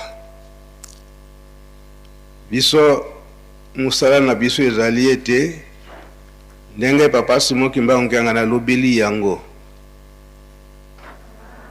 apesi introduction na makambo nyonso ndenge ewuti koleka.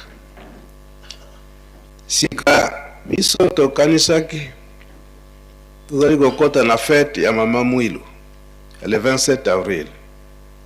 Touti mpe kolekisa fete ya le 12 avril. Ndenge ye moko papa Mfumolongo alobelaka yango ete ndenge ezalaka na 1959. Le 12 avril na le 27 avril na 1959. Eye kokokana na makambo nyonso ndenge papa afongoli awa. Solo tulobaka mingi makambo ya 5 mois. Mais kasi tant toza kotala makambo ndenge olizo kolekela tozongisaki nanu nsima po makambo nyonso elobami awa papa Mfumolongo alobelaka yango na 1985 awa na Nkamba. Tokotire biso moko ba leçon na message papa Mfumolongo tozali kotia sikoyo na oyo elobami sikoyo ndenge papa asengelaki na bambuta bongo na suka biso moko tokotire conclusion et soki mpe tokobakisa mwa likambo tokobakisa yango topesi nzela na presse biso nyonso tolanda. Onkumbi ya tata pe ya mwana pia ili musantu tozali na makambo ibele matei ya mama ekutani na mbula moko munene. Mbula yango na kanisi eyingisi makambo mansoki na kati na mitima na bisu mbala na kisasa na kulubaka deka mumoko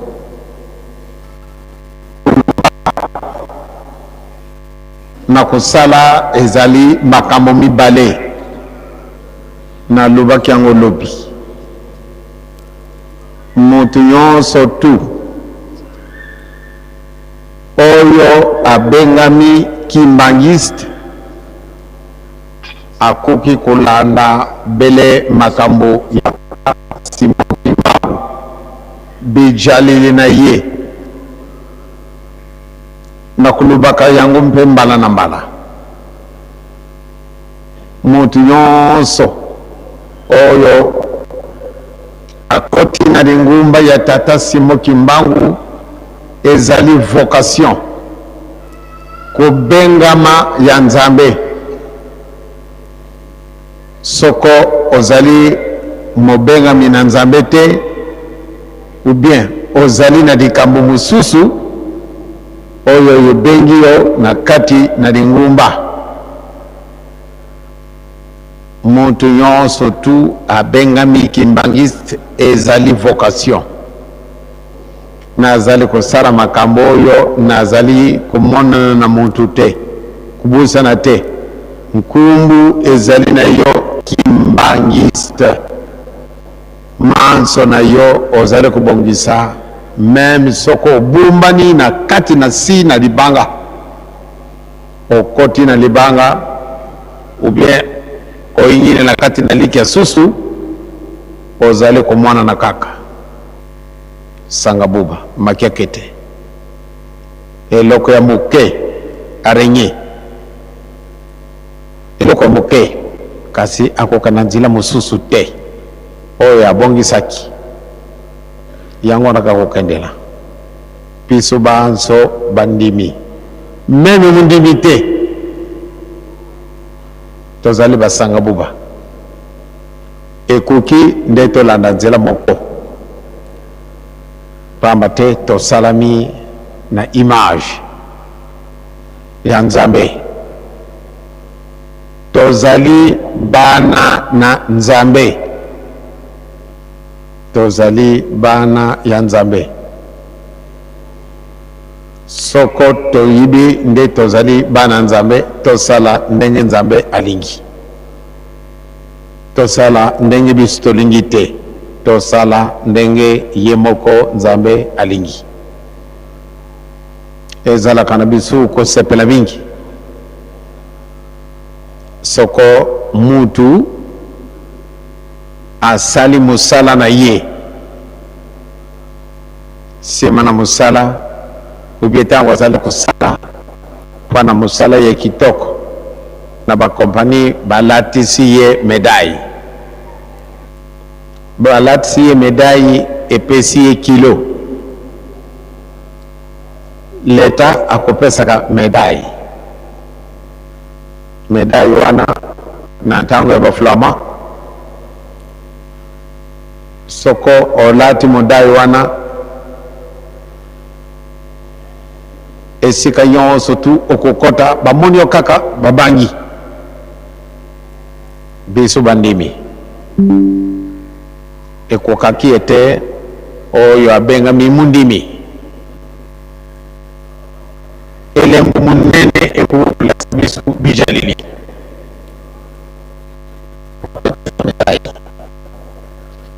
medana ekopesa biso kilo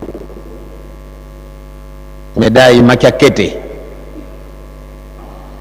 malamu nde tokamata bijalili ya papa Simon Kimbangu mawoyo ye asalaki ekokaki nde biso banso tosala yango kansi esika wana nde ezali pasi l'orgueil lolendo mutu nyonso tu soko abandi kosala makamu isi ale amichi na kiti oyo elobi ngai mpe nakomi prophète pamba te nazali kosala makamu isi oyo papa Simon Kimbangu asalaki donc ngai mpe akomi prophète ale okoki kosala dingumba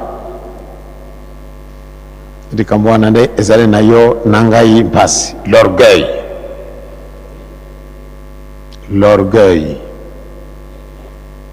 soko tozalaki baorgueilleux te de vraiment tozali na likambo moko nzambe apesi biso ya kokamwa ntango tozalaki na cimetière ntango naoki bana bayembi nzembo ya maloba ya mama maloba ya le 12 avril 59 mama alobaki na biso nanga ye na tata Mfuma Mbanza makambo wana alobaki na biso ntango naoki yango na nzembo ya bana nabandi kumona maua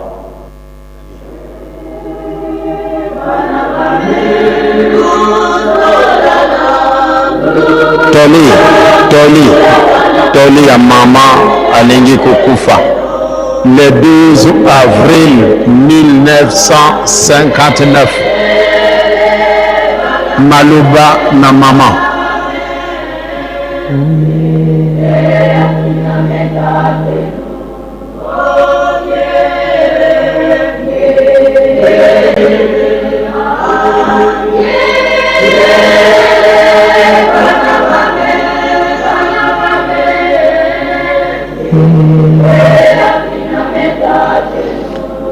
lete ya liboso bolingo oyo mibale oka landa malamu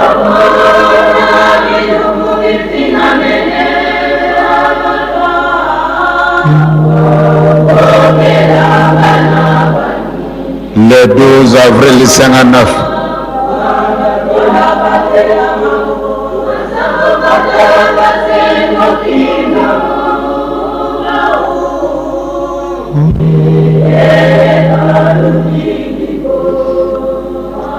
lete boka malamu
Bamama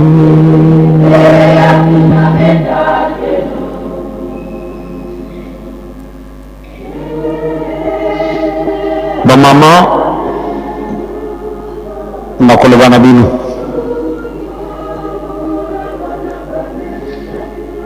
nazali na photo oyo ya le 12 avril 1959 mokolo oyo mama apesaka bakarte ya liboso na baoyo bakomi bapapa représentant.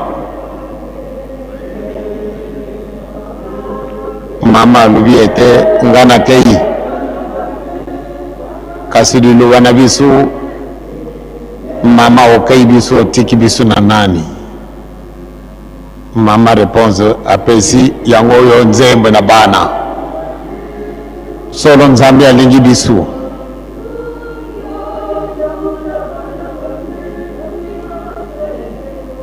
Mama apesaki biso maluba nabusanaka likambo wana te bamama. Nkolo Yesu alingaki kukufa alobi na Jean tala mama na yo.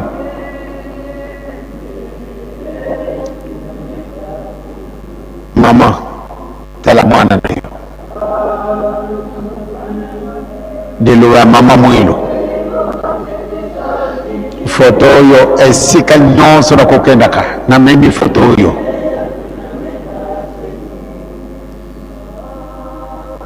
Mama avandaka na ye na mabele na bamama mosusu.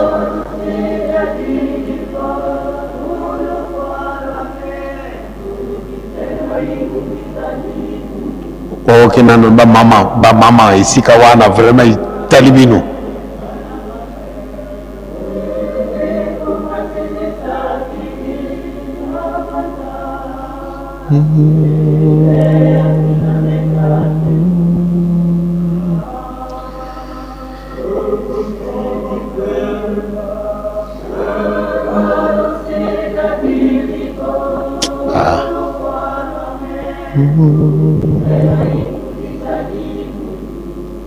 Mama soko bazalaka na likanisi esika wana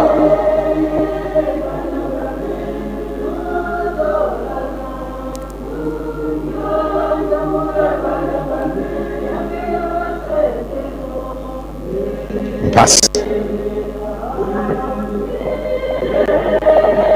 nzembe wana esika kaka 1985 ejwaba. Mais vraiment nzambe alingi biso mingi. Nzambe vraiment tuzolele. 27 avril 1959 mama kufaki. Le 12 avril 59 mama alubi yango wana izela kufa mama na nzembo ba mama.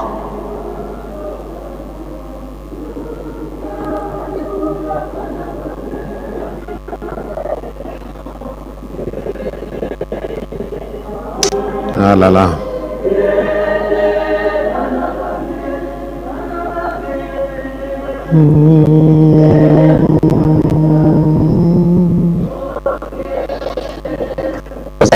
Mingi te nzambe alingi biso mingi oyo lite ya bino bamama. Foto yango ezali na ngai.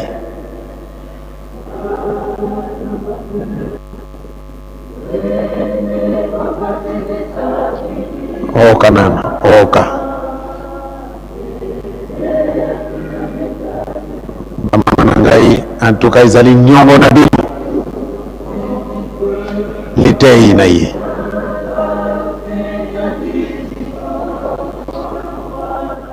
Oka nano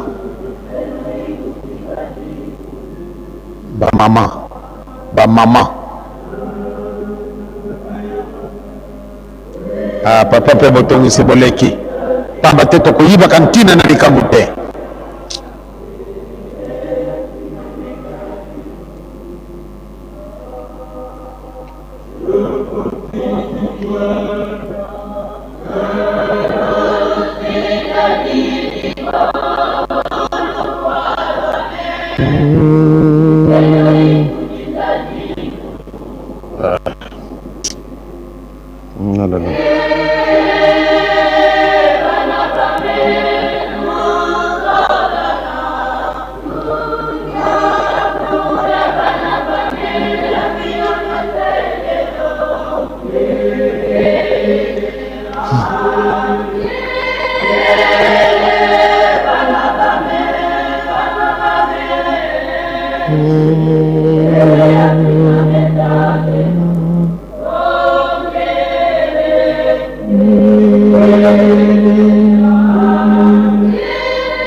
Onkumi ya tata, onkumi ya mwana, onkumi ya elimu santo. Okala bisimawa tozale kaka batu. Ya solo iyo nzambe olingi bisu mingi. Mama tei. Iya zali soro arenye. Yani sanga buba. Kadi walane ndhambi za sete ilu foloni. Mama utufuila nkenda. Maka mambo mpasi.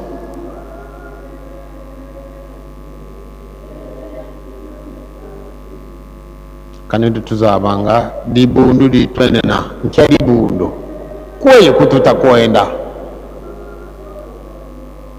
sitwatalwa bantu batuka munza ya mvimba sibizi kututala bamasoda bakezihonga anda bantu baba nene kanzi kwa batakuzazi yoke ku Yerusalemi yamala tonatala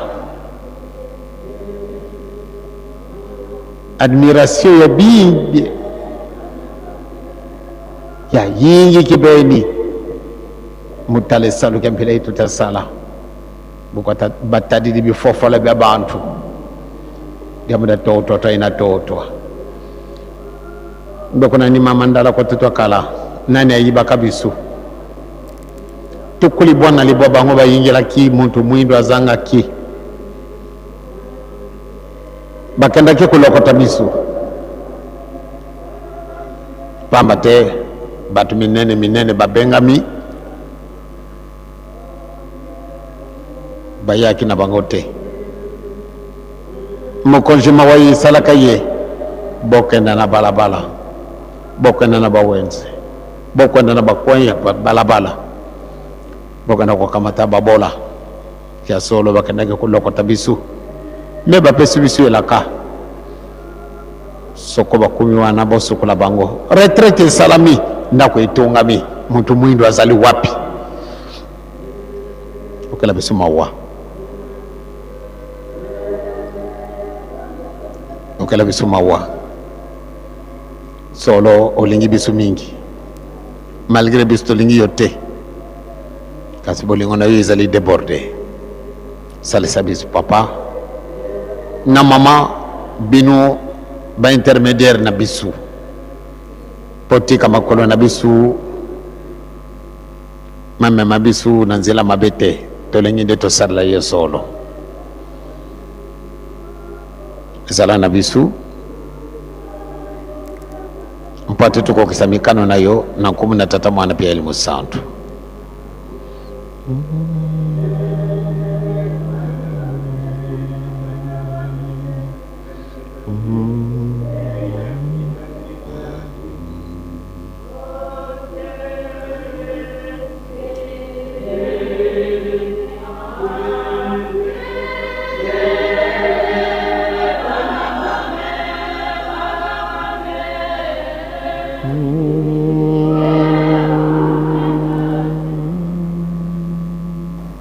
oyo ngai na yo tooke na kati na nzembo solo nzambe alingi bisu mingi kukamwa pona nini makambo mango majili kaka tina tango oyo na 1985 nde bana na bisu bajwa nzembo nzambe utuzolele, nzambe uluzolele ba jeune, nzambe uluzolele, nzambe zolele lwatunge di bundu diani emindele mema soda mikezi wogo mais vraiment kadi utukezi ko to kuna ngombe kinzuka kina bizidi malo kikezi ko kasi mu bazole kwenda bazole kaka batumona kasi mamu ba uvo jambile ikato mwine tidioko baba kwenda kona sibatensango sibiza zio ko yelo selemi baudi akabagoza tala biza zio ko ku yelo selemi besi yelo selemi mbanza katu fisi yankatuko c'est-à-dire tu amala mambi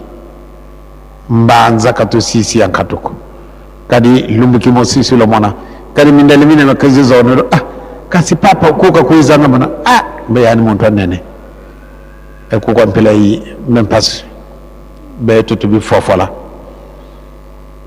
nkika yodi keti papa kuka kuiza mana mawonto no mele yaho ba mama batata tutondele mna mana malufo fele à travers na mama nkaku tutondele mna kumba se mana manda fele amen.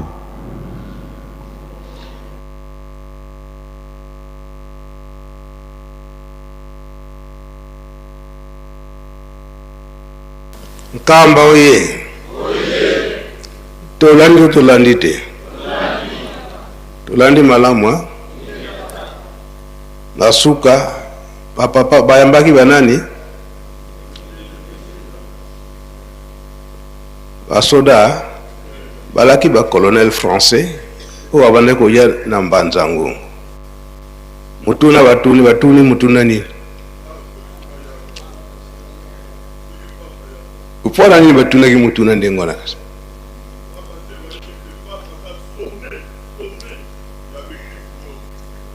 upona nini kaka batuni kesoki ayaka na mboka oyo olingi koloba nini kasi bayebi Valeri ya Nkamba ete nzambe tata mwana molimo santo bafandi yabo bobima liboso kasi ndenge bozalaka bino bambuta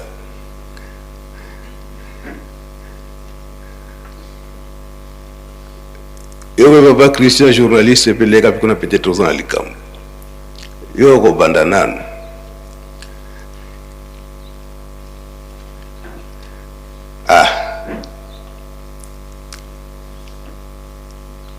papa mfumu longo alobi ete biso tofandaka na Nkamba tosala danse na bizaleli na biso eza boye te alobi yango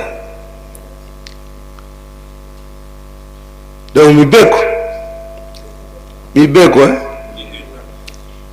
yo papa Christian banda nanu bomba mbuta bako continue.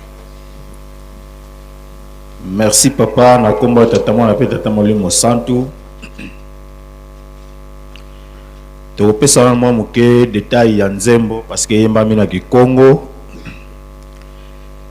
nzembo nanu elobi boye mama Mwilu banyokolaki ye mingi na bayini kasi azongisaki likambo te nzoto na molimo tango ekabwanaki banjelu ya likolo bakitaki mpona kosanzola ye wana eza couple ya liboso. Couple ya mibale mama Mwilu tango amonaki ete mikolomi ya ye mibelemi abengaki bana na ye ndenge papa diangenda uti kolobela yango papa dialongana na papa diangenda kuntima ayebisi bango makambo manso oyo tata na bango tangi papa Singo Kimbangu alobaki na ye pona bango na kei bolela te bana couple ya mibale. Couple ya misatu bana na ngai namoni ete pasi eleki mingi na mokili na kei nazala pembeni ya tata na bino soki na kufi na ngai botikala kolela te ba mama na bino bazali ba mama ya Lingomba ba mama ya Bilembo ya Lingomba, ba mama ya Lingomba.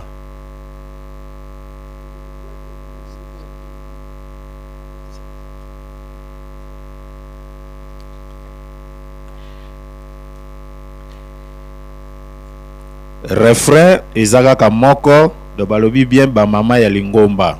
Donc yango moni papa kangamaka toujours na ba mama. Refrain elobi boye. E bana na ngai bolingana. Botika ngai bana na ngai nazala pembeni ya tata na bino. Nakei bana na ngai nakei kozala pembeni ya tata na bino. Wana presque refrain. Nzembo oyo baembelaki yango papa dia ngenda ezalaki un certain mardi le 28 avril 1985. Baembaki yango tango ba papa bazalaki kuna na ngombe Kinchuka na mozole, tango bazongi awa na temple nde papa asengaki yango lisusu, nde yango yo touti kolanda message eleki.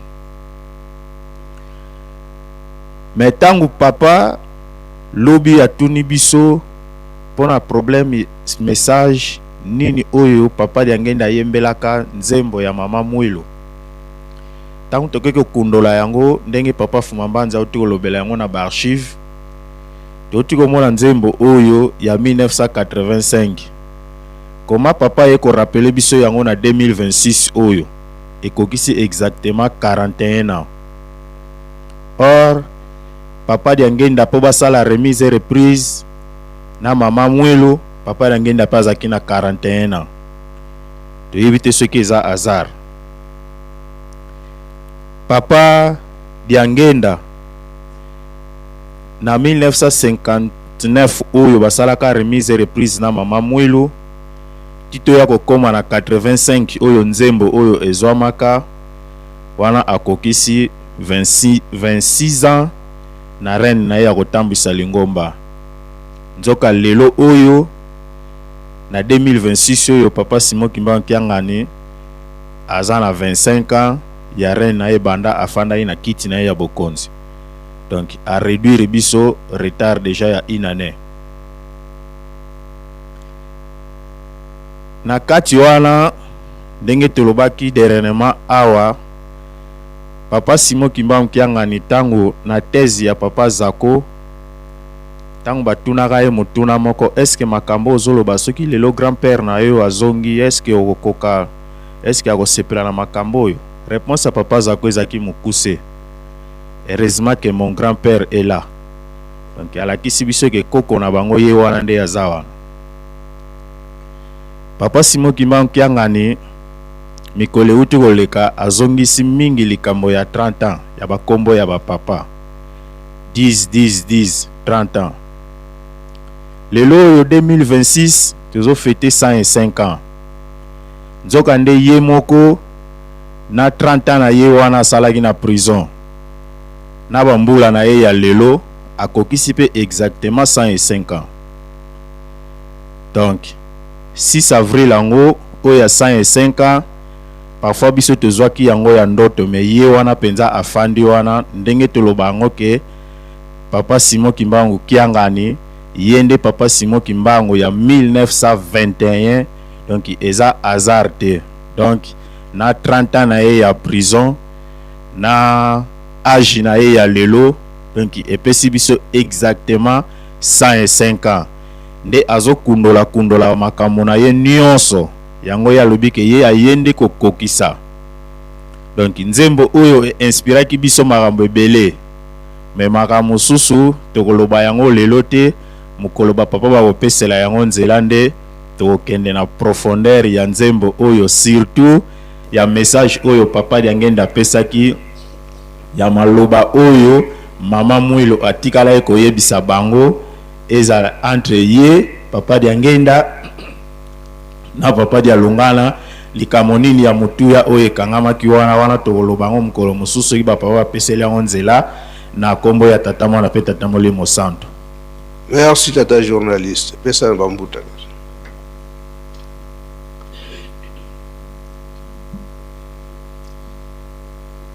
na kombo na tata na mwana tata molimo santu merci nkolo na opesa biso susu maloba tolandi message ya papa Mfumalongo papa Diange na kontima ndenge ba remoro eza na motema na ye na tina na éveil kolamusa makanisi ya ba maman na ntina na lingomba na musala na ye nzambe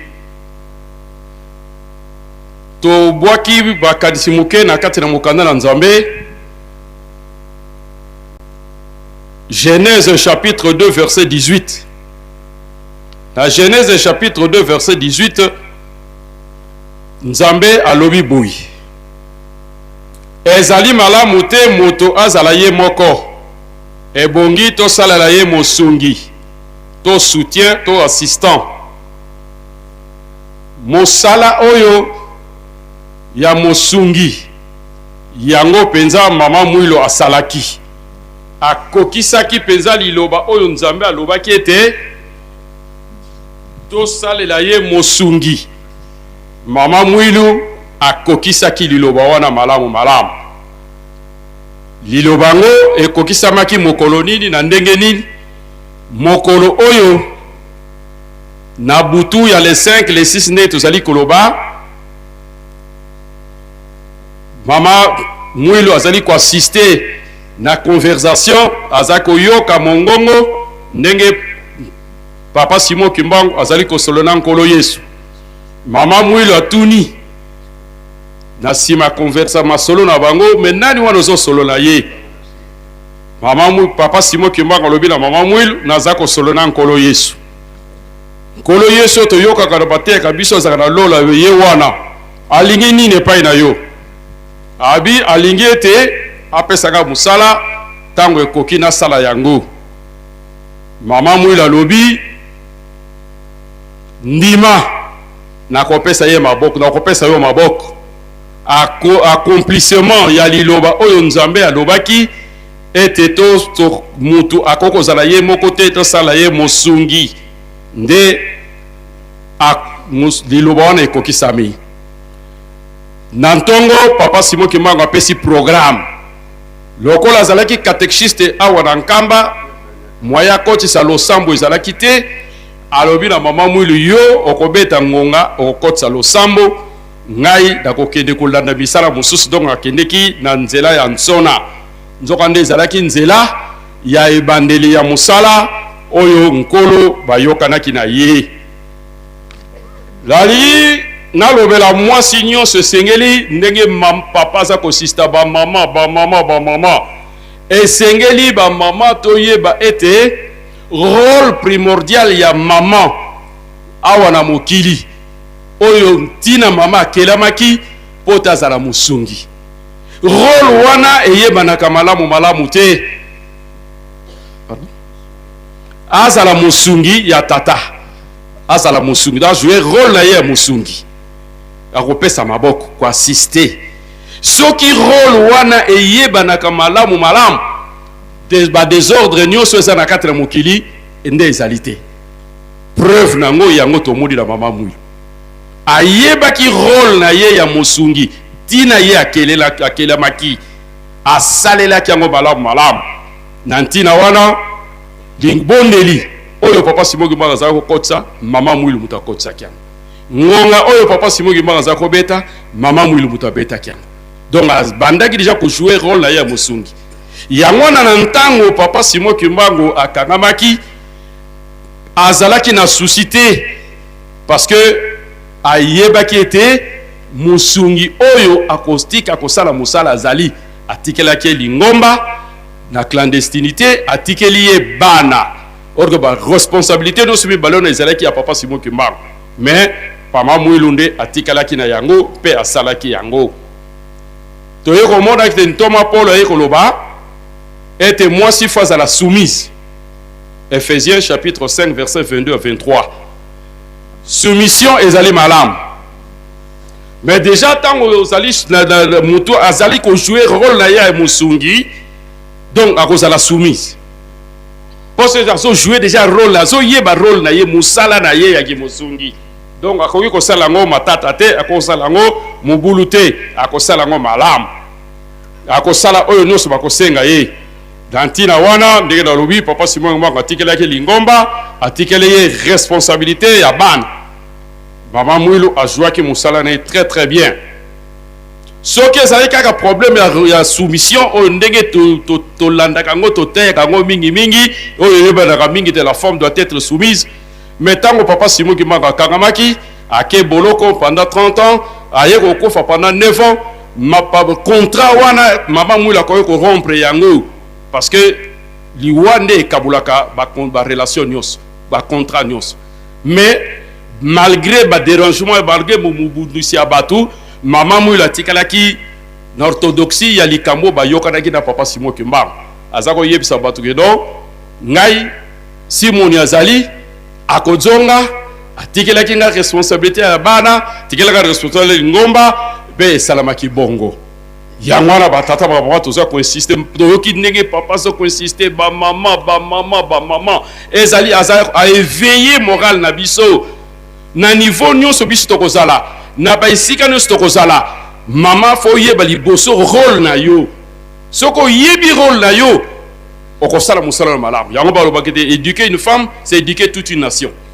Donc soki ba maman to yebi responsabilité na biso o to sali mosungi akoko s'opposer na chef na directé assistant akoko s'opposer na nanité yango na bo moko ya tata na mama bazali mutu moko yango na nkolo alobi ke tata azako sambela tatie na libo de tata batu nyonso bazala moko lokola biso na tozali mutu moko yango na soki biso nyonso esika nyonso tokozala ata na biso batata na ba bureau tozali soki tozali bomoko tozali 5 ba travailleurs na 4 na bureau mais soki tozala likanisi moko musala na biso ekobimisa mbuma kitoko ekokende liboso mais misala na biso ezokomona na malamu te musala na biso ezali kozala empiété c'est parce que mutu azoyoba ba responsabilité te nani azali chef nani azali assistant. Alors ba mama pe lokolo tokotisi évolution na kati na mabala donc tozokomona ndenge nini tokobi lelo malgré ton commune émancipation attends ton commune anine mais c'est un abisto yeba rôle primordial rôle bosso to kelema ki pona nini donc maman a kelema ki pota za mosungi ya tata donc ya rôle maman Mwilu a chouaki ce qui bison to ko exemple wana à tous les niveaux makamuna biso no se okene malam même nkindo eza na kati na biso et comme on a le société nkolo moi commentaire dangai dans zaki na télébureau. Merci. Na comment na tata mwana tata moyo mo centre. Merci nkolo pona maloba. Mena koloba likamoko très important. Pour ce message biso to l'année en 1985 effectivement. 1985 toujours na mois d'avril. Je crois que c'était le 19 avril. Nde mokolo wana ba papa ba pesela ki biso Mibeko, Exode 20, et Badangi Kotangama intégralement à partir d'avril 1985, le 19 avril. Et quand en avril, Wanape, Nzem Oyo et Yekobim. Moula Oyo, effectivement, Christian Lobi, ça fait 41 ans. 40 ans plus Moula Moko, il y a transition.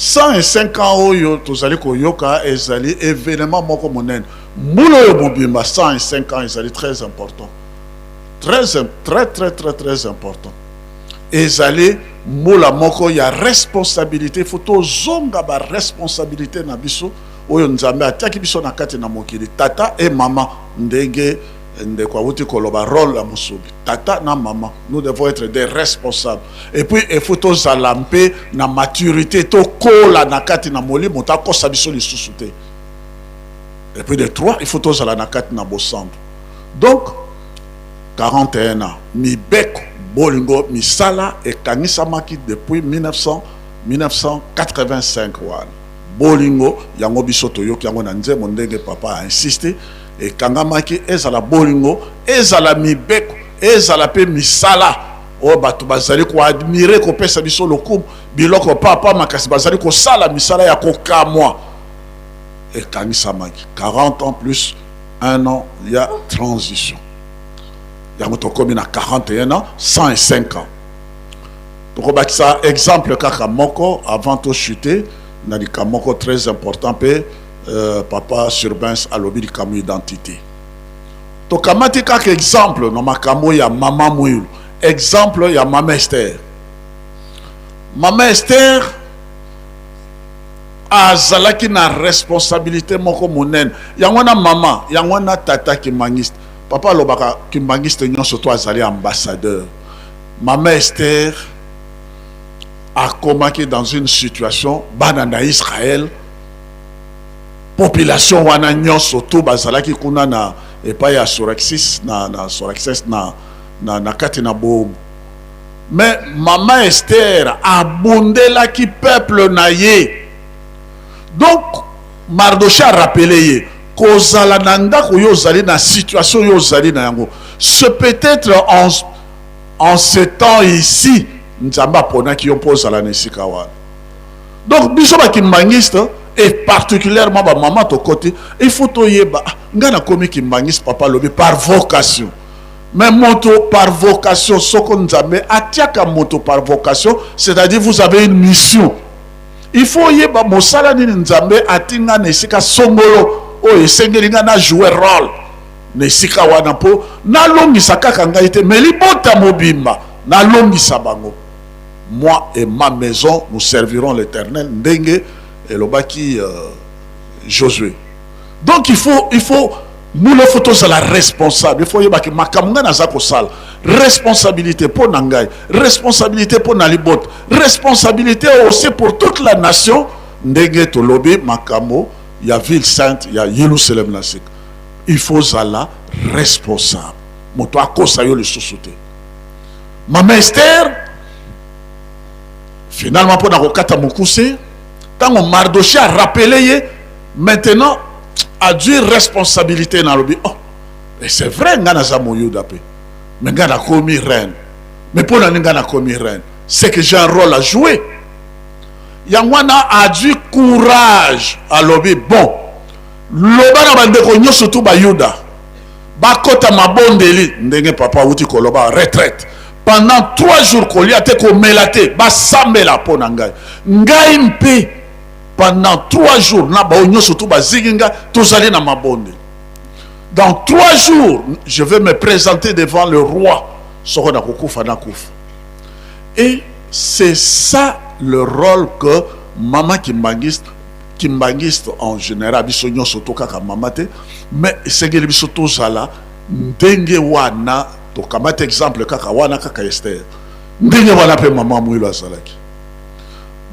Esther était une femme de foi, une femme de prière, et une femme d'action, d'engagement, et une femme qui avait l'amour de son peuple jusqu'au sacrifice.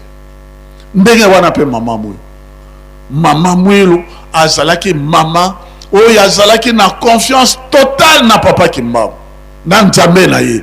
Azalaki na confiance totale. Azalaki kokamate kaka mobali nete mais nzambe na ye. Azalaki na confiance na ye. Ayebaki kolongola mtut mpo alata molimo. Donc molimo ezalaki plus na Maman Mwilu ezalaki ko dominer nzutu. Yango na longaki na patience na ye. Donc azalaki mama ya makasi na mabonde. Azalaki mama ya makasi na kondima. Était une femme d'action. Et azalaki kaka na souci ya libota na yete mais nazala molobeli. Et puis ngai mpe nakamata libota oyo nyonso to bazali baomo. Et c'est comme cela que à côté na papa qui solokel. Alobi tango zako kene kuna na Belgique kutana na roi. Makamo bayokanaki na tato non pona bonsomi ya mboka. C'était une femme d'action pour la communauté, pour la moto mouindou. Azalaki na souci bisoto soit bon somme. Et Maman Mwilu a mis pesaki mbeka jusqu'au jusqu'au sacrifice. Et c'est cela l'exemple au bisoto kozala. On a 105 ans notre identité. Yamana komona Maman Mwilu le 2 octobre 1921 Nambanzangu. Maman Mouila azalaki na bibon eza kosala passe. Monganga bref oyo ayaki kosalisa yaki na trousse médicale na ye abani kochola yoka kochola yoka soko yo zali mwasi na ngunza mobali no azalaki kosala ba miracle boya koyi kosalisa yo te poani. Maman Mouila alobi na atali monganga te alobi na alobi monganga Nzambe akotika mobali na ngai te, Nzambe akotika ngai te, Nzambe akotika bana na ngai te, Nzambe pe akotika moto nyonso te oyo atielaka ye motema, Nzambe atikaka ye te. Yo kamata bakisi na yo alekene na yo. Monganga akei na ye alobi bon tokotalisika yo kobika parce que ngande mutu naza na solution. Mokili ezali na solution mpo noki mbangiste te. Moto azali na yo na solution ezali Nzambe. Tata Molio Monsanto, papa Simon Kimbango qui angani papa. Solution ezali na nkamba, ezali na Nzambe na yo. Zala na kondima, zala na mabondeli. Yangwana tous les vendredis, papa tina kabiso mabondeli. Ezali na ntina. Et bolingo yesengeli kozala na biso bomoko. Mais tango kaka munganga ke na bazala kwa bibe mama mwilto comprendre te mais muto ko salisa yo bengani mais ko suka ne no ko souffrir mama mwila lobi na ba papa lobi bana boya baye to sambela omoni confiance totale ya ndamote na épreuve ya ndenge wana ayemi nzemo tango ya lobi kaka Simoni papa Kimbango bref bibon wana elongola maki tango bibo elongwe bake koyebisa monganga mais mama mwilo bibon esili azali ne esengo kuna monganga ye alobi atala mwilo wapi bibon o bibon ezali atala bibon ezali sans trace. C'est comme cela que babindele mingi baza bankole mondele wana tango aza kozonga bi na moni biso tozali kobunga tata Kimbango azali solo ntoma solo penza tanga za koloba kaka bato mwini bakeli lisoko yebisa leta babi monganga si abongwani kondima makama tata Kimbango biso ka abongo kofunda e bake kofunda ale bakamati mondele wana monganga wana bazongisi na mboka kela nkole ndele muso basaba nkole kana likamata. Voilà par la foi, par la prière, par l'engagement Maman Mouilo a transformé, a commis si moto ya zalaki incrédule ya makasi, a commis si epe mondi. A landi penzela tata Kimbango. Ya mwana pendenge bisotoko. Atako finga, atako chola. E foto lakisa, biso kaka na mabonde, biso kaka na kondima, biso kaka na mosala oyo bisoto kamataki, mpeto komisa mwana soko. Papa Urbain Salobiri Kamoko très important. Maman Mouilo a pesaki a lobaki boy. Classe monene ko fongwama wana nkamba. Ba makamo ya tata Nzambe. Donc Maman Mouilo d'ailleurs na wote kotala na dictionnaire explication complète ya komo ya Maman Mouilo.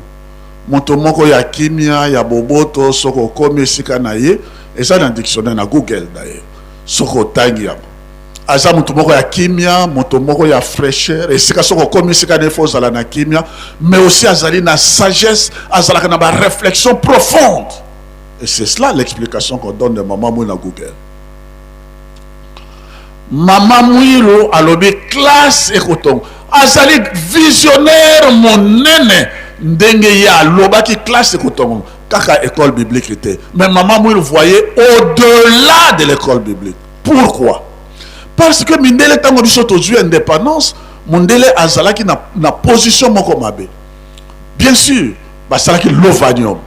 L'ovanium yangwanande bana nyon surtout la crème intellectuelle, l'élite intellectuelle presque catholique, mais l'élite intellectuelle en mboka na biso passait par l'ovanium.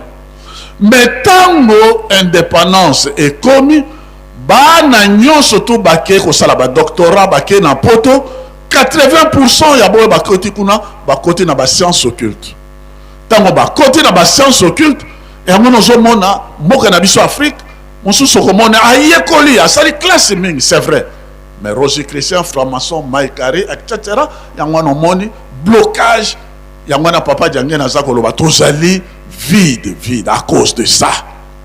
Mais Maman Mouilo alobaki classe écoute parce que de mikolomi zali ko ya Maman Mouilo zakomona lingomba nyonso tu ezala même na islam kamata na Tombouctou ba intellectuel mingi oyo babimaki kuna na Mali na Tombouctou na Duba babengaka bo des centres spirituels na islam lingomba yango nde formaka élite na makambo ya spiritualité bon koko ndenge Pasteur Urbain Salobi na identité propre ya bino bon mayele ya classe bon jamais yango na boko développer mboka na bino donc mikolo misali ko ya yura une grande université na yokaki nango na ye moko papa Mfumalo l'université de la Nouvelle Jérusalem élite intellectuelle ya kimbangiste pe ya bato mwindu oyo bakotambolisa Afrique na bisika toza kokende kuna bakoya koyekola wana nkama asali classe na ye monene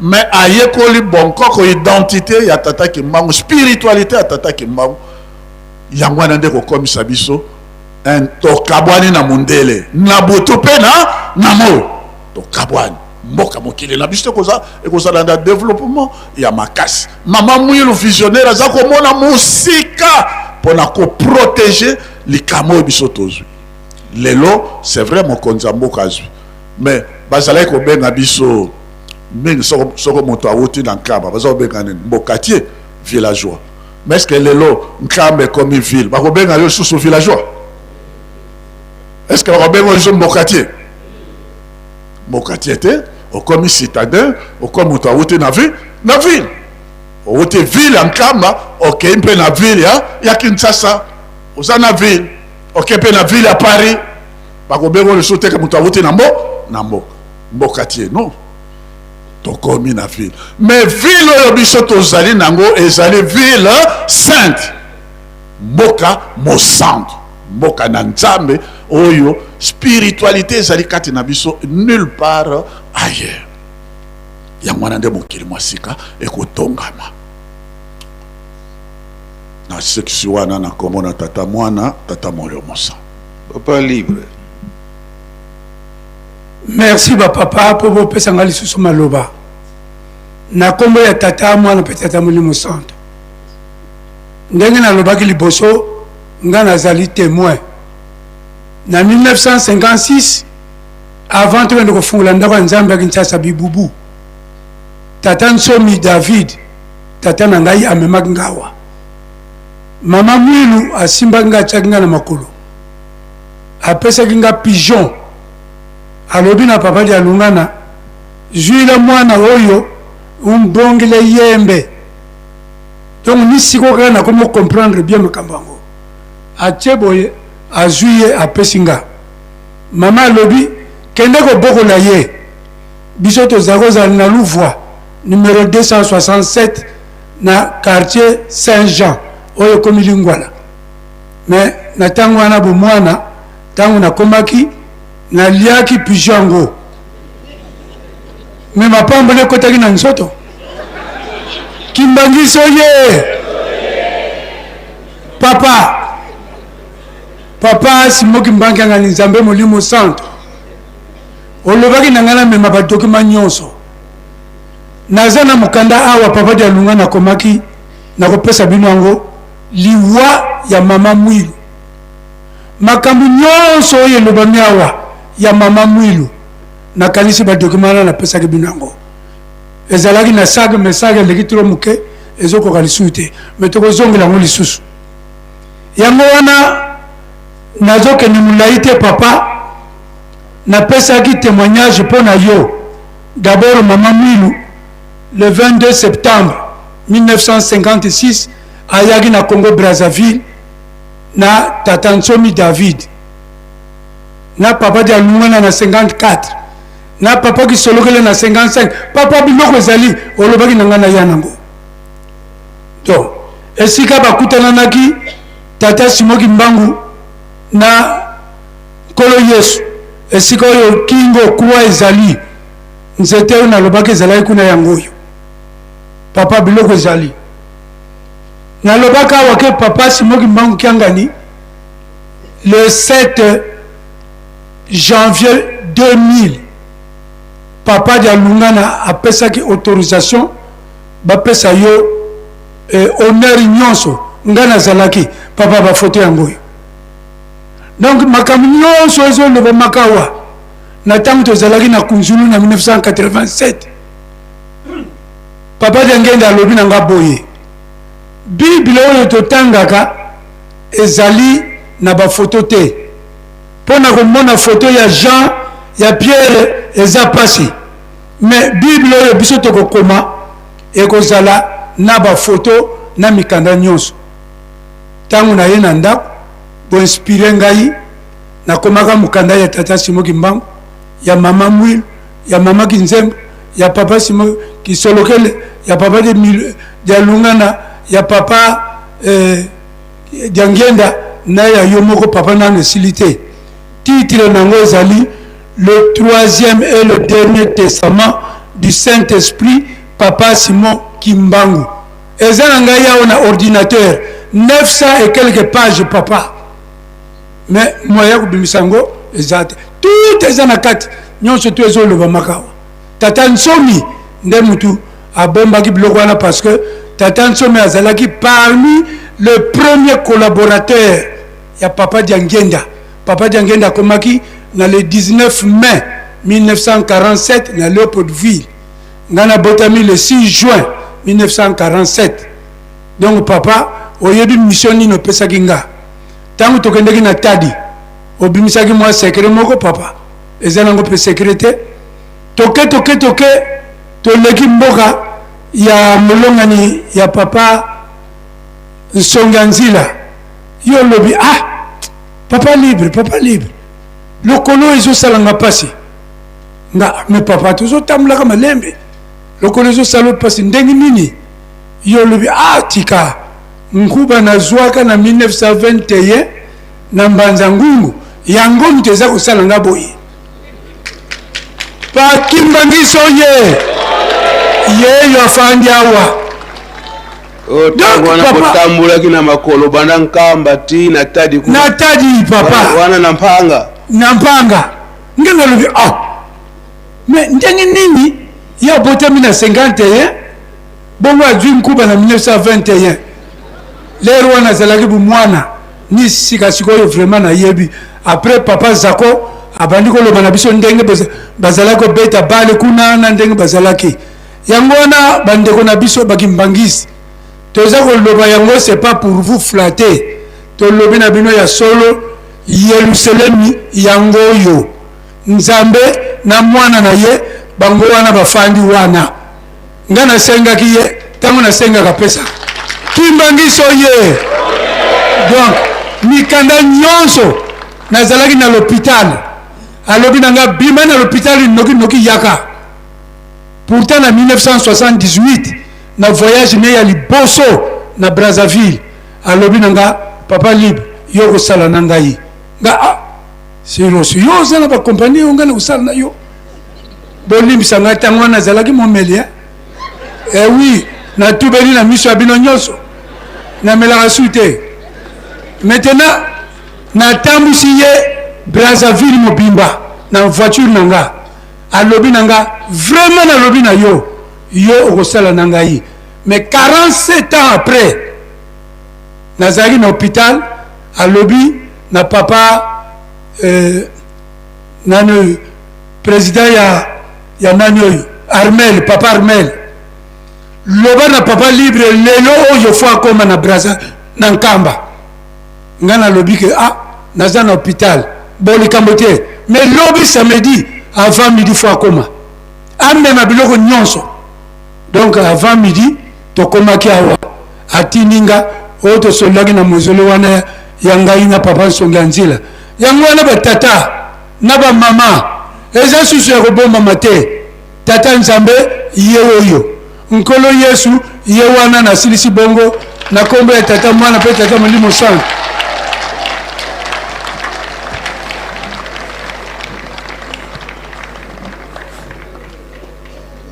Merci papa pona maloba lisusu likambo esangisi biso awa ezali monene makasi mama mwili oyo papa Diangenda awuti koloba azali pona biso bakimbangisi mpe pona monde personnalité moko importante yende moto a déclenchaki processus à libération ya moto mwindo en particulier pe l'homme opprimé en général.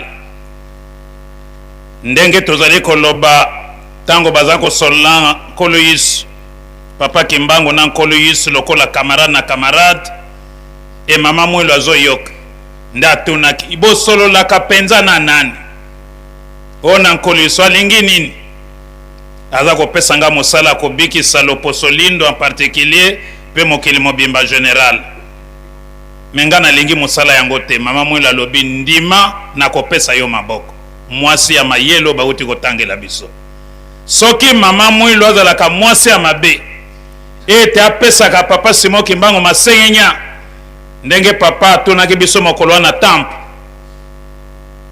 pona nini mama mwilo aza koloba ete ngai mwilo basi bantoma bakotaka lola te effectivement pona batoli ya mabe balingaka luxe balingaka pasi te me mama mwilo andimaki pasi alobi ndima na kopesa maboko po papa Kimbangu ayebaki mosala ngo eza ya pasi mama mwilo apese conseil ya soutien ndima pe garantie ndima na kopesa maboko donc okosala yo moko te okosala elongo na ngai yango alobaki na ye lobi na tongo yo pe moto kobeta ngonga e ya solo papa Simon Kimbangu azalaki protestant catéchiste protestant me ngonga ya baprotestant babetaka te ndenge biso tobetaka lelo donc moto abetaki rythme toza nango lelo ezali mama mwilo amemi mbonge ya seka na mokili ndenge tolobaki mokolo wana akumisi donc asali promotion pe mobile en même temps Simon Kimbangu Simon Kimbangu mama ya mayele mwasi ya mayele atomboli pa en même temps mobile tala moto akobikisa bino yeyo Kimbangismo ye donc mama mwilo a joué rôle monene na likambo toza nango ya loposo lindo ya kobikisa loposo lindo et sanza ya avril ezali ko symboliser ministère mission ya mama mwilo ne bandeli yango tolobi le 5 avril masolo na bango na 0h 6 avril abeti ngonga e bandeli ya mosala ya tata Kimbangu elongo na ye mama mwilo tokomi le 12 avril 1959 apesi ba carte tango akomi na suka mission na ye sima ko encadrer bambuta lingoma bandimi bato nyonso baza koya na nkamba wana papa Simon Kimbangu basambise bakondane à mort azali kuna na prison na Lubumbashi mais mama mwilo asimbi lingomba encadrement spirituel pe enseignement ya liloba na Nzambe ko encourager bomona pasi te bozonga sima te lingombe kobima tokozala libre pe lingombe kobikisa mokili mobimba. Est-ce que biso nyonso lelo topesaka bato ba encouragement ou bien ko décourager atika na yo komona pasi bama mosusu na goya gotika bana nanga pamba mamu la lobaki bongo te on dirait bana ngo ye mutabatela ka bango. Donc maman mwila zo pesa biso enseignement moko et makamba sala na yebite sokina na sala ngo na mokili. Donc là le 12 avril da pesi ba carte alobi siko na koko pema na kimia donc na koko kufa na kimia pona moni bato bakozwa relève ya lingomba donc lingombe ko kufa lisusu te donc banganga nzambe to yeba ke tozali relève pe continuité ya lingomba et to simba ngo to travail avec compétence engagement détermination pour lingomba evro ba moni li passe et kende kaka liboso et maman moi le tango azali ko kufa le 27 avril 1959 nde banzembo pe ye kobima na sima jeteki boko kopusa na ka po na lotomo ya bapapa po ete bopesa biso mission ya mama mwilo po bakantiki na biso ezali capte to kompozaka yango te nzambe ye moko apesi na banjelo bapesi na moko kati na biso e tozoyeba ba vérité ya likolo donc bakantiki mbangiste donc quatrième sous d'inspiration ezali ko éclairer foi na biso yango moni biso bakimbangisi ko ndima na biso za ndenge mosusu po tosuki kaka na bible te tosuki kaka na magistère te tosuki kaka na tradition te mais surtout bakanti capté bon nzambe ye moko apesi na angela ye kopesa na biso makambo nzambe alobi okotya nteme ndenge nini esika mpe tokomprenaka mozindo na bino bapapa po soki yo chef spirituel kombo na ekoti na nzembo te ewuti na likolo te en tout cas chef spirituel wana keba keba kolanda kuna te soki te okomona pasi okokende lifelo me yo papa Simon Kimbangu Kiangani kombo na yo na mission na yo eza na kati ya bakanti kartio ewuta na likolo donc oyebani na lola oyebani na mokili oyebani mpe na se ya bawei yango papa sanza ya lelo to ya avril ezali ya monene mpo na biso po ete mama Mwilu a joué rôle monene mpo na salut ya humanité yango balobi na Apocalypse 14 verset 13 esengo na bakufi kati na nkolo po misala na bango ya malamu ekolanda bango e mama Mwilu tina suka bomo ena ya lembaki te abangaki te yango omoni lelo lokumu epesameli ye ye te moto asengaki kete le 27 avril tosambelaka tokumisa kombo na ye misala na ye ya malamu yango nde esali ete lelo tokanisaka ye esengo na bakufi kati na nkolo po misala na bango ya malamu ekolanda bango donc toyeba ete oyo ya malamu tozosala ntango toza na bomoi ekosuka kaka awa te ekolanda biso ti kuna esika tozali kokende preuve yango ya mama Mwilu akufaki mpe bakundaki na ntango ya clandestinité na ntango ya colonisation lokola moto pamba honere ezalaki te me tala mokolo mwa lelo mama Mwilu oye komona na yo pasi te mpo na koluka honere ya mokili oyo me bongisa nanu ya bokonda likolo yango avant je te kia yemba papa Reverend Kabemba tangela biso le portrait d'une femme vertueuse yango mama Mwilu ndenge komamaki na ndenge lobi na Genèse ntina ya mwasi aide na kosalela yo mosungi na kombo ya tata ya mwana pe tata Molimo Santo na femme vertueuse zali na Proverbe chapitre 31 verset 10 à 12 bino continuer pour te bosilisa biso zo salela ngonga Proverbe 31 verset 10 walobi mwasi ya malonga nani akoki kozwa ye aleki kutu mayaka ya kitoko na talo mobali na ye atiaka motema epai na ye azangisaka kozwa bomengo te mwasi yango asepelisaka ye akoyokisa ye pasi te na bomoi na ye mobimba na kombo la tata na bwana. Merci papa pasteur. Mama Mwilu papa Kimbangu azalaki na confiance na ye effectivement batele lingomba batele bamvoala lelo tala lingomba yango tokoyoka mission na ye na nzembo ajuteki tolana na bokebi nyonso.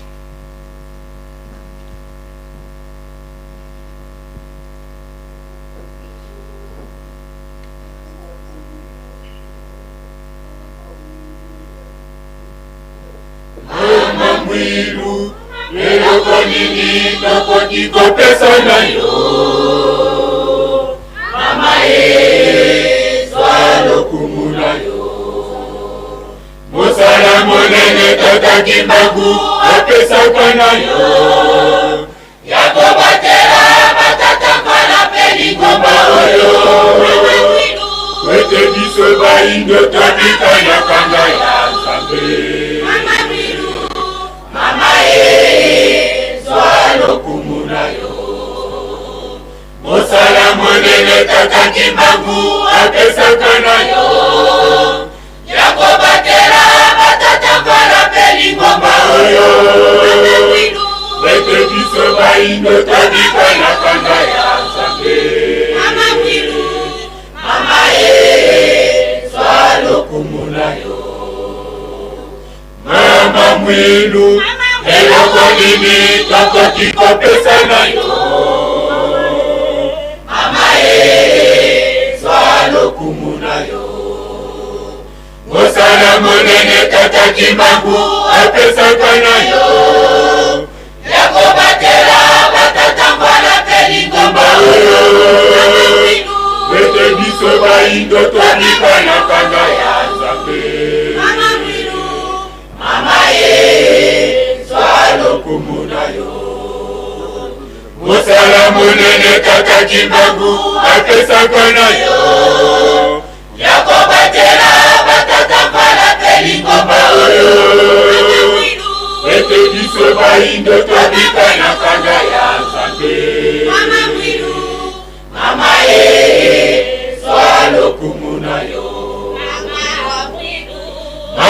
mwilu zwala kumuna yonde ujali mama ya mabota ombona yona minoko na bisa ekozala na bikeke na bikeke mama mwilu zwala kumuna yonde ujali mama ya mabota ombona yona minoko na bisa ekozala na bikeke na bikeke pasi ya bamvwala yondimaka yango konyokwama ya mokili yondimaka yango obatela lingongo yo yondimaka yango mapasi kosuwa mino omoyindo abika mama mwilu zwala kumuna yo yonde ozali mama ya mabota kombona yo na minoko na biso ekozala na bikeke na bikeke.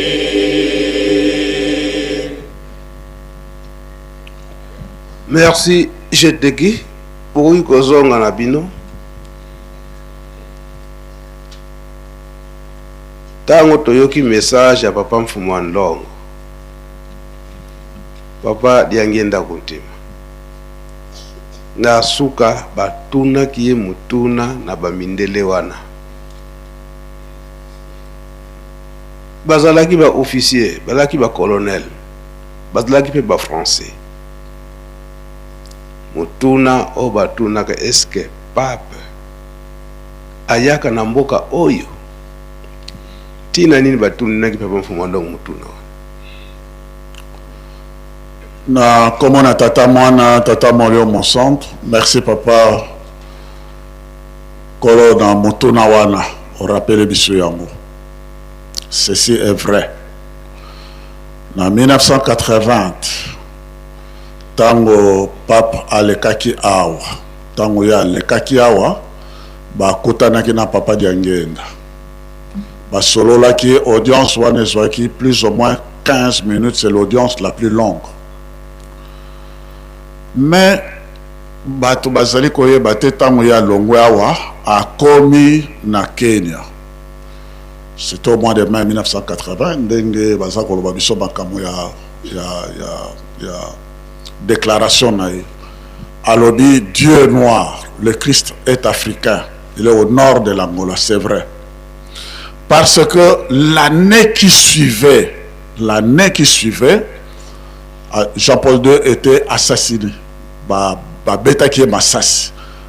Tango bakei ko extraire balwana. Ça se trouve dans les documents, c'est pas un secret. Baké, cette balle, c'était une balle de 9 mm. Et à Kabati, balle ouada, il y a 9 mm. À Kabati yango, à lobi baké na kotia yango, na Sainte Vierge, Marie na Fatima. Ça, c'est cette balle-là se trouve incrustée. Na couronne oyo ya Sainte Vierge Marie na Fatima. Pona nini akomaki ko bimisa secret ya boye ya mibale ya nkolo Yesu. Abimisa ki likambo wana. Donc bayebi très bien que nkolo Yesu asaya na moki. Et nkolo Yesu azali awa au nord de l'Angola en Kamba bayebi yango. Donc, il a vérifié, il a vérifié, Makamonyo, surtout, et c'est là qu'il y a révélation, il y a Fatima. Donc, on a vérifié, solo na papa, papa lobela qui est Makamo, ce qui tata mokonjabo la pesi tango toko bibisa yango surtout, nyoso wane salaki na kati ya masolo na bango. Azalaki na mposa ya koya. Mais, ba collaborateur bakabwana ki balobi soki yokei kuna bayeba na mokili bobimba ke fongola ya Saint-Pierre ezalaka epai na soko ke na nkam mokili mobima bakoyeba ke likambo ya nkolo yesu sikisiki ezali na nka ye aboyaki kozwa responsabilité historique ya makasi wana yango wana makambo mayaki me baoyo bayebi makambo wana et c'est comme cela que bacolonel wana batunaki mpona nini ye aye na nkamba te mpo bayebi il n'y a pas que lui bakonzi bato nyonso tu ya mangoma bayebi la preuve n'est que le 12 wana na monde wana tolobi na pape mais kamata le 12 octobre 1982 mais tout le monde a qui grand marabout Mansour Gaye ayaki apesaki médaille à champion de la paix et pas ya nani et pas ya papa Diangel kimia ya mokili mobimba ezali awa na nkamba ezali na yo papa Diangel kimia ya mokili mobimba na papa Dialongana lelo na papa Simon Kimbangu kianga kimia ya mokili mobimba. Donc les Kamouana et Yebani pour être bango bazwaki et toko ko multiplier exemple belé ba yebiam mais les Kamona les Kamondenge ba komonaka même atayo lobaki totanga ki ba message ya Desmond Tutu ba makamo e belé ba kamunyo surtout ba konjiwana ba yebi 105 ans papa toko ko développer mon laïté mais comment ta kabiso en Afrique. Le 20 création de l'Union africaine, et ça le 25 mai 1963. Et le 25 mai, et ça date il y a Motama Yanan. Papa Koloiso Papa Dialongana. Exemple les allés belé. Mais Batoko Sakola Yango Polele Baglo Bakati. Yangwana et comment le kola ba secret d'état banan. Tant on a kenaki en Allemagne et effectivement dans Rome batinaki bakonjimina po bayebaki que papa mokondiabole papa Simon Kimbangu kianga tata molio mon centre à kozala kuna c'était en septembre 2003 ba invitaki papa mokondiabole ya mwana papa pesa ki na invitation na ye na ken j'étais conférencier et nazalaki pe ko représenter tata mokondiabole à cette rencontre de Saint-Egidio bato amayele makondia mangoma nyosutu. Mais batindaki batu banganga mayele na bango pe nganga nzamba utai na Rome na motuna moko kaka ba organisaki un grand déjeuner na kutaboy ba entouré na ba bikoti ya minene na kotuna nga pona nini bino bo changer date ya Noël et longwe le 25 décembre et comme le 25 mai. Na pesi bango explication o tata mokonzi tata molio mon centre inspirateur a pesi na pesi bango explication te likamwe katana yikuna na Allemagne na Honkel balobi vous avez raison biso totikali kaka na 25 décembre bino bokomi na le 25 mais yango na basala kango discussion te po bayebi ke ezali nde bongo so donc ye aye awate mais bayebi yango mais ezali ba secret d'état. Obama yebaki makambo nyonso tu tata mokonzi abole tika tolobaka yango mingi tolobaka yango tata mokonzi abole muto ayambaki Dr Gabel, Dr Young et Dr Lewis oyo batina maki kuna bautaki na États-Unis tango tosali koya na nzela Gabel azoloba nanga quand vous étiez soko salaki mombo ko bossa na teke mokonzi na yo akoloka kaka ti azomiso na kati na bombo. La liberté est un combat de tous les jours. Mais tout ça dit qu'au cas moi ndenge nini mokonzi na biso noir à côté qui na maison blanche. Tant que baye ko vérifier bref ba kona kiawa papa mokonzi abole muto ayamba ki ba. J'étais là dans cette audience là. Tant que Gebel baza ko solo na tata mokonzi abole ya za ko beta nani téléphone na ye BlackBerry. J'ai compris qu'il était en relation avec cette chaîne Raus aux États-Unis. Tant que Azako tout d'habitude, Bazako PC. À la fin, Tata Mokonjabou a lobby, na memabino et pas encore qu'on a, nabino na kilong.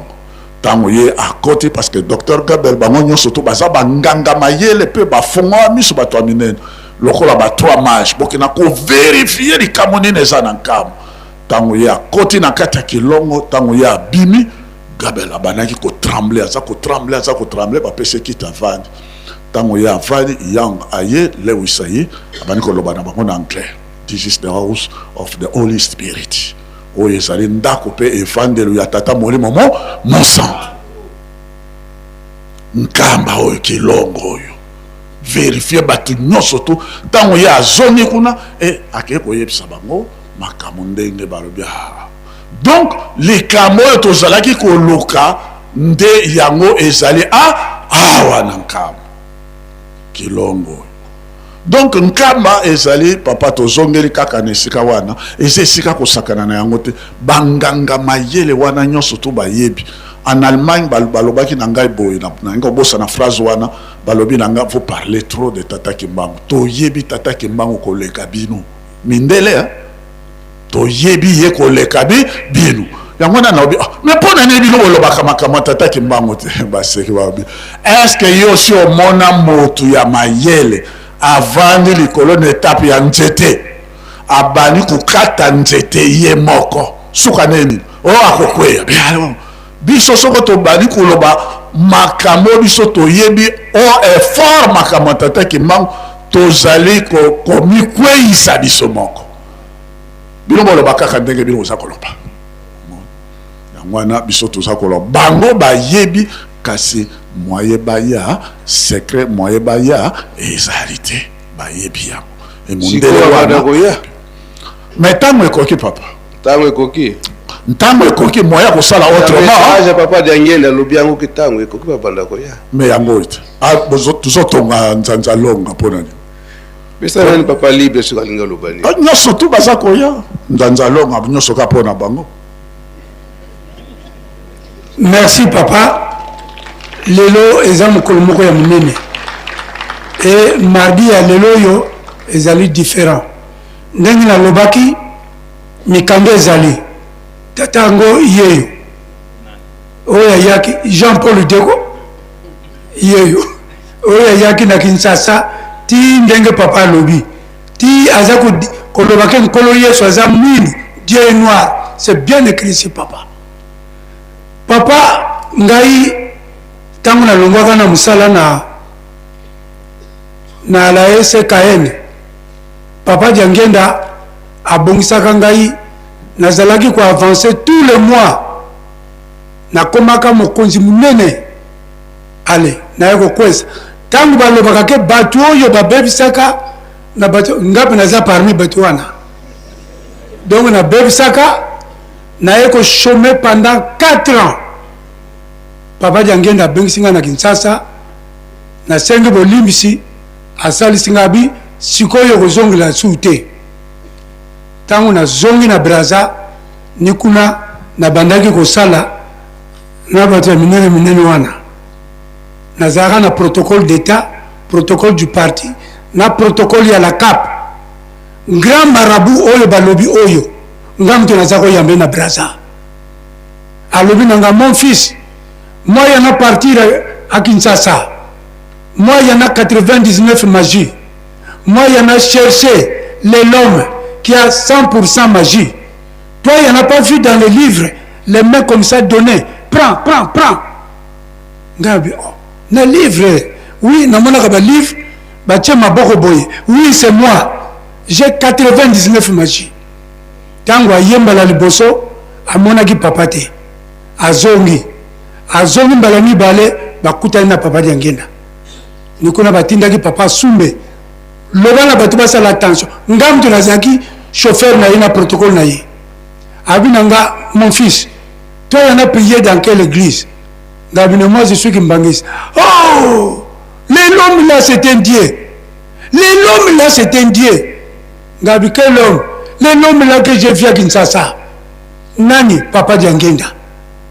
Mais papa Simoki Mbangu kiangani soki tata Simoki Mbangu alobaki ke akobota matsusu na 1918 donc 1918 eza nani eza papa Diangenda eza papa Simoki Mbangu bongo soki papa Simoki Mbangu ayebisi papa Diangenda ke ba mama na bino baza na bazememe oyo akobota mwana mobali na tango oyo ngai naza kotika mokili oyo ngai wana histoire nyonso tuto yebi yango papa Maintenant, yoza nani. Soki tata diangenda, l'homme là c'est un Dieu. Yangwana papa totel minanwana pour natango. Merci papa. Nabanza to silisi na biso. Kaka tozo kozonga la kaka nesika. Bino bako kozonga bino papa.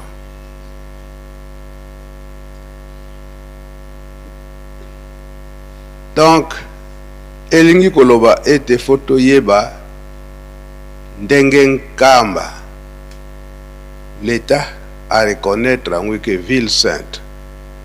Biso moko papa nsuka mi papa le to benga ka nani de la ville hein?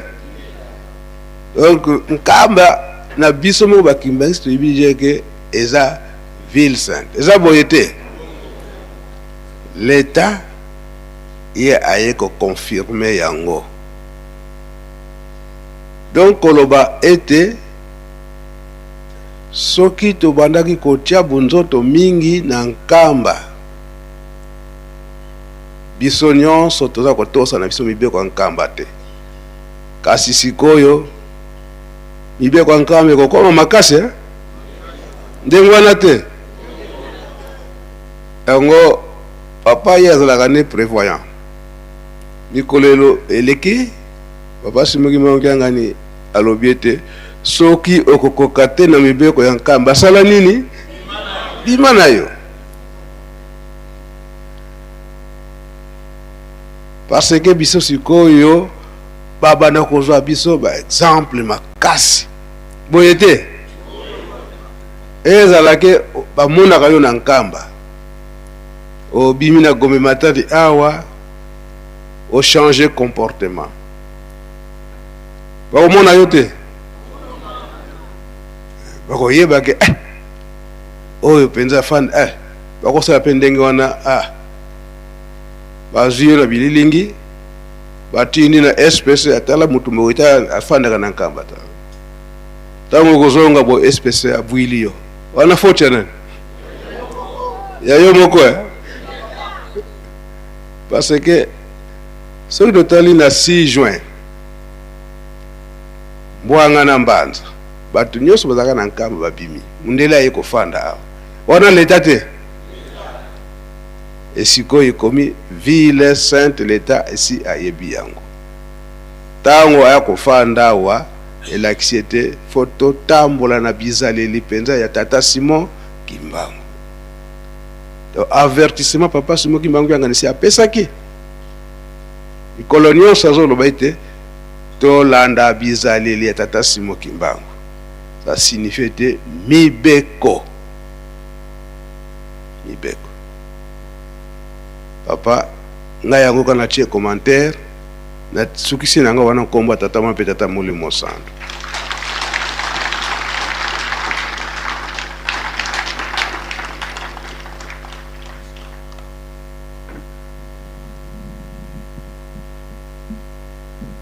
ngai mpe nalandi commentaire ya papa Mbenza nalanda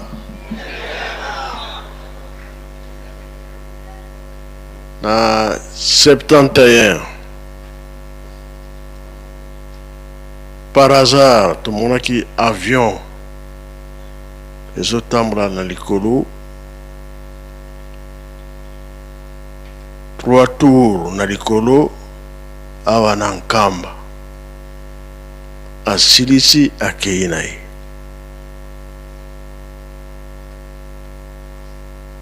balobi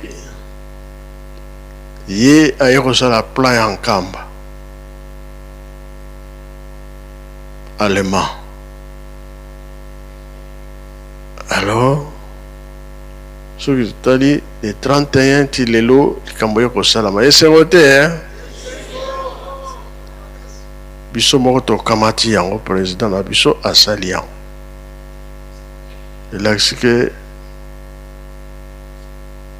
si ekomama ke yango likambo yango ekozala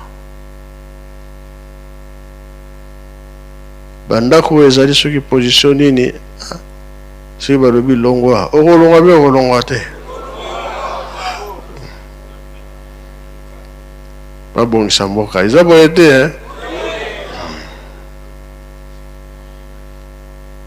Donc yango ko tozaki nango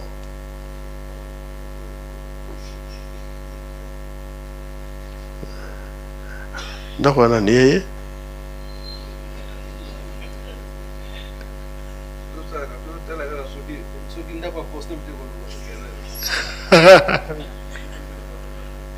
dirigeant azali azali te bokota nzembo oyo sevankwa kukubondo kiko tozoyoka makambo mingi kasi koseka bo bazoseka biso te message wana elakisi ke bo bazali ke mosala bango koseka kolanda biso makambo biso te bazolanda yango epai ya nzambe bongo te ale dirigeant suka ya likambo nde yango wana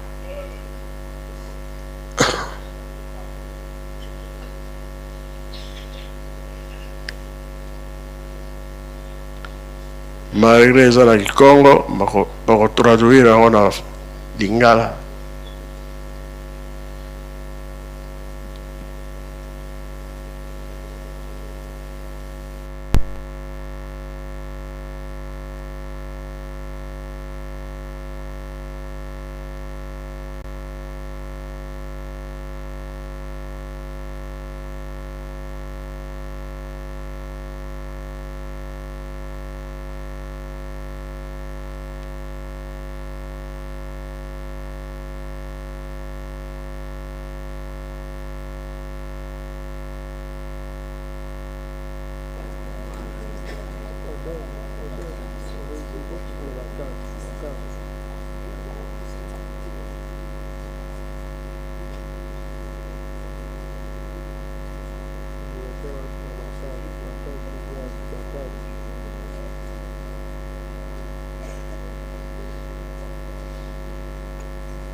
Kasi indule, kikawa mutandu kia tatanoa.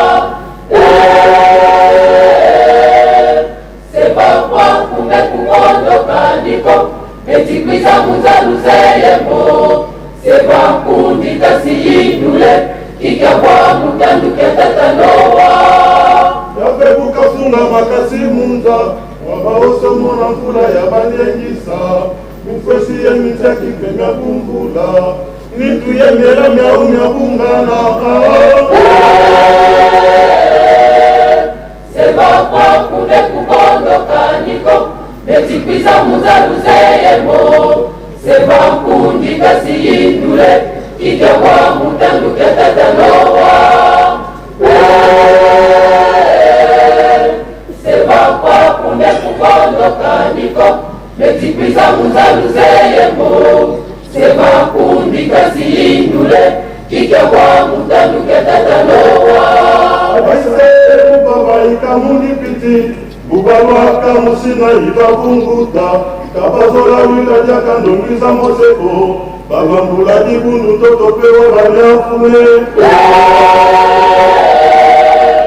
Seba kwa kumbe kukondoka niko Metikwiza muzaluzeyemo Seba kundi kasi indule Kija kwa mutanduke tata Noa.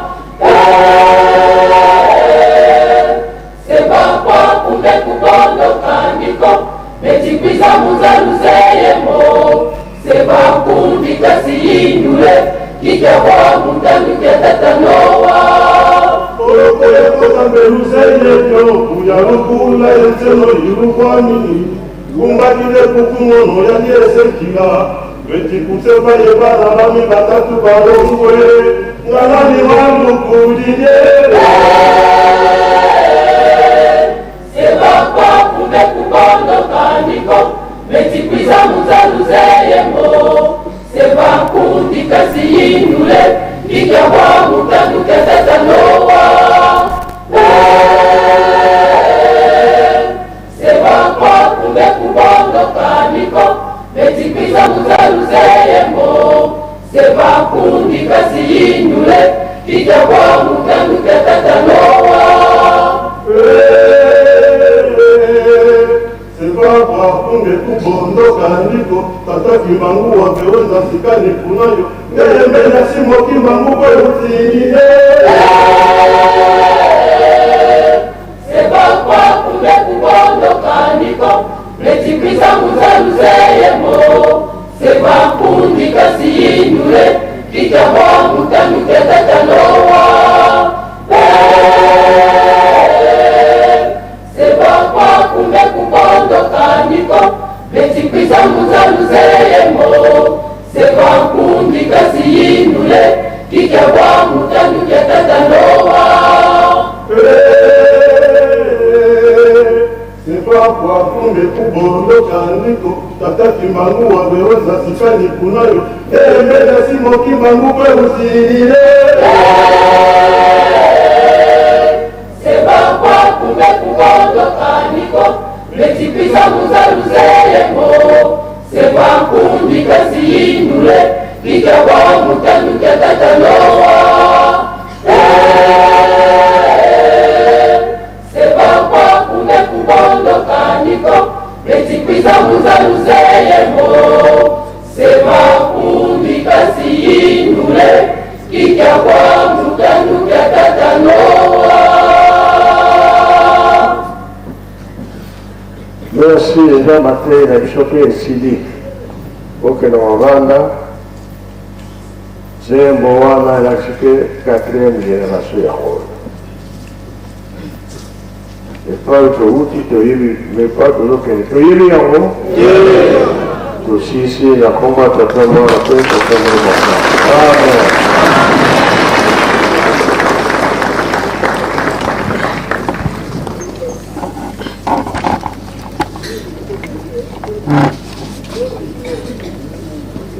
Limbangotwe oyene bika tokubikeno moko twatonda lusiku musu tutambuli kwa tata nzambi ya moyo muzola kwa se ye mwana ye tata mwana velela munkumbwa se ye mwana ye tata mwana velela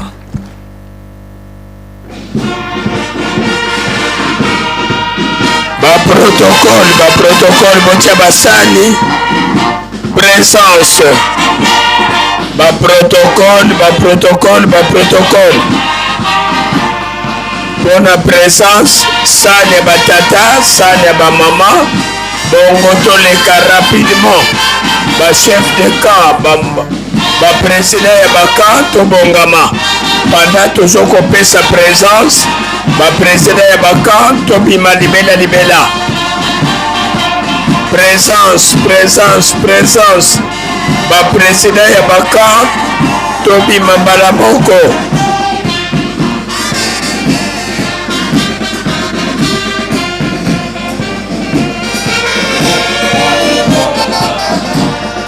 batata epai bamama epai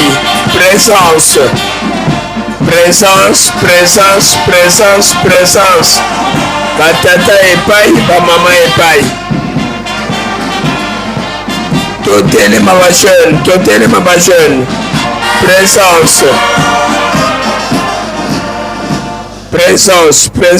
présence totelema mbala moko batata epai bamama epai bamama kuna mama pusa mokesanya ok azala wana pona batata biso nyonso koto oyo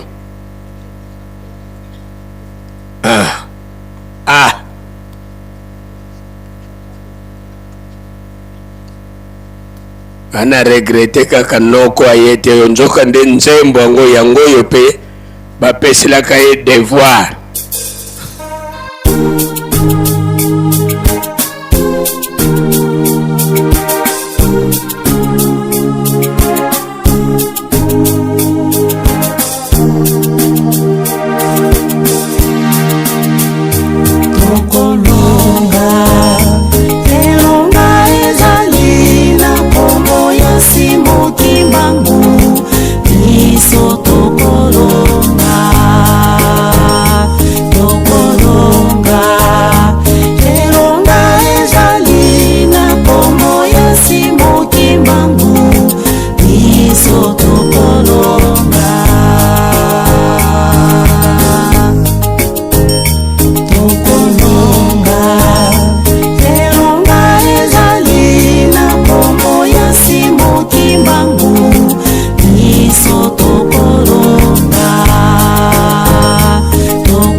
sisi okele munza ya mbima tala batu beti bokanga kwangeye tata kimango kyangani zambi semyambyabyo tukiye kole utufilekena utubanzila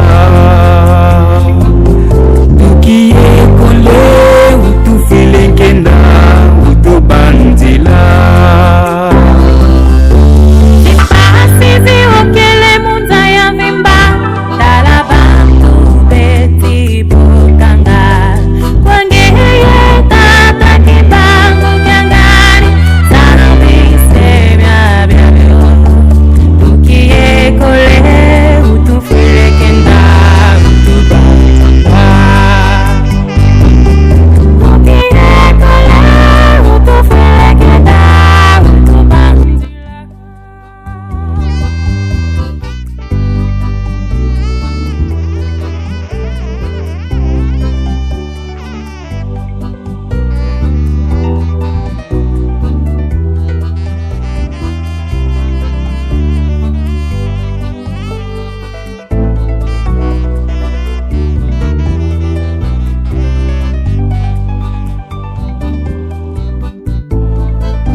Sisi okele munza ya mimba tala bantu beti bokanga kwangeye tata kibango kyangani zambi semyabyo tukiye kole utufilekena utubanzila Zaya vimba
fuma ka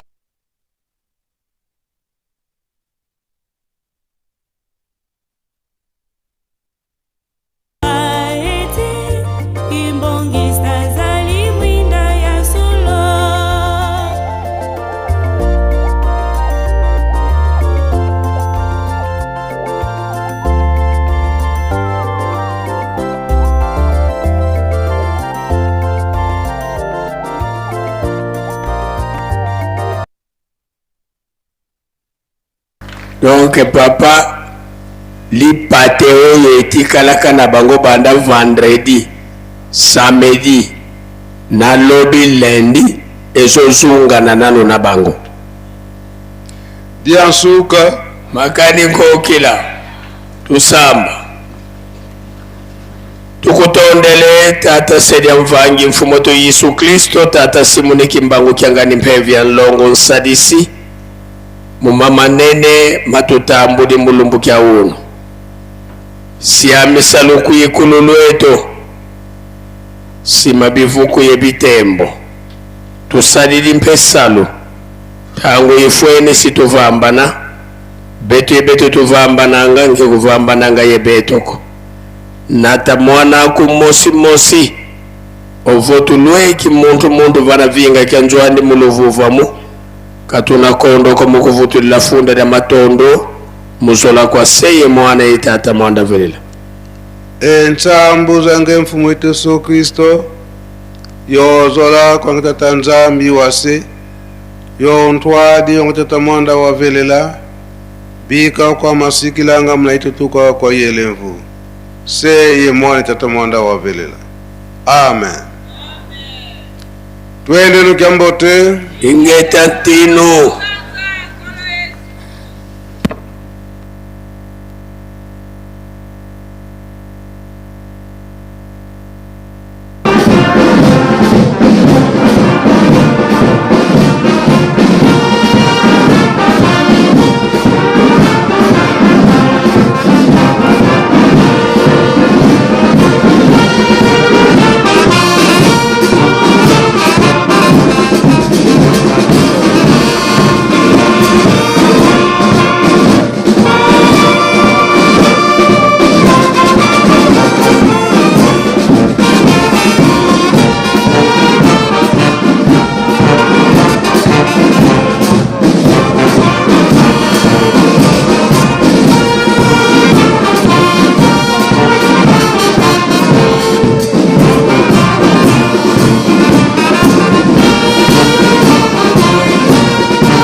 Combattant en blanc.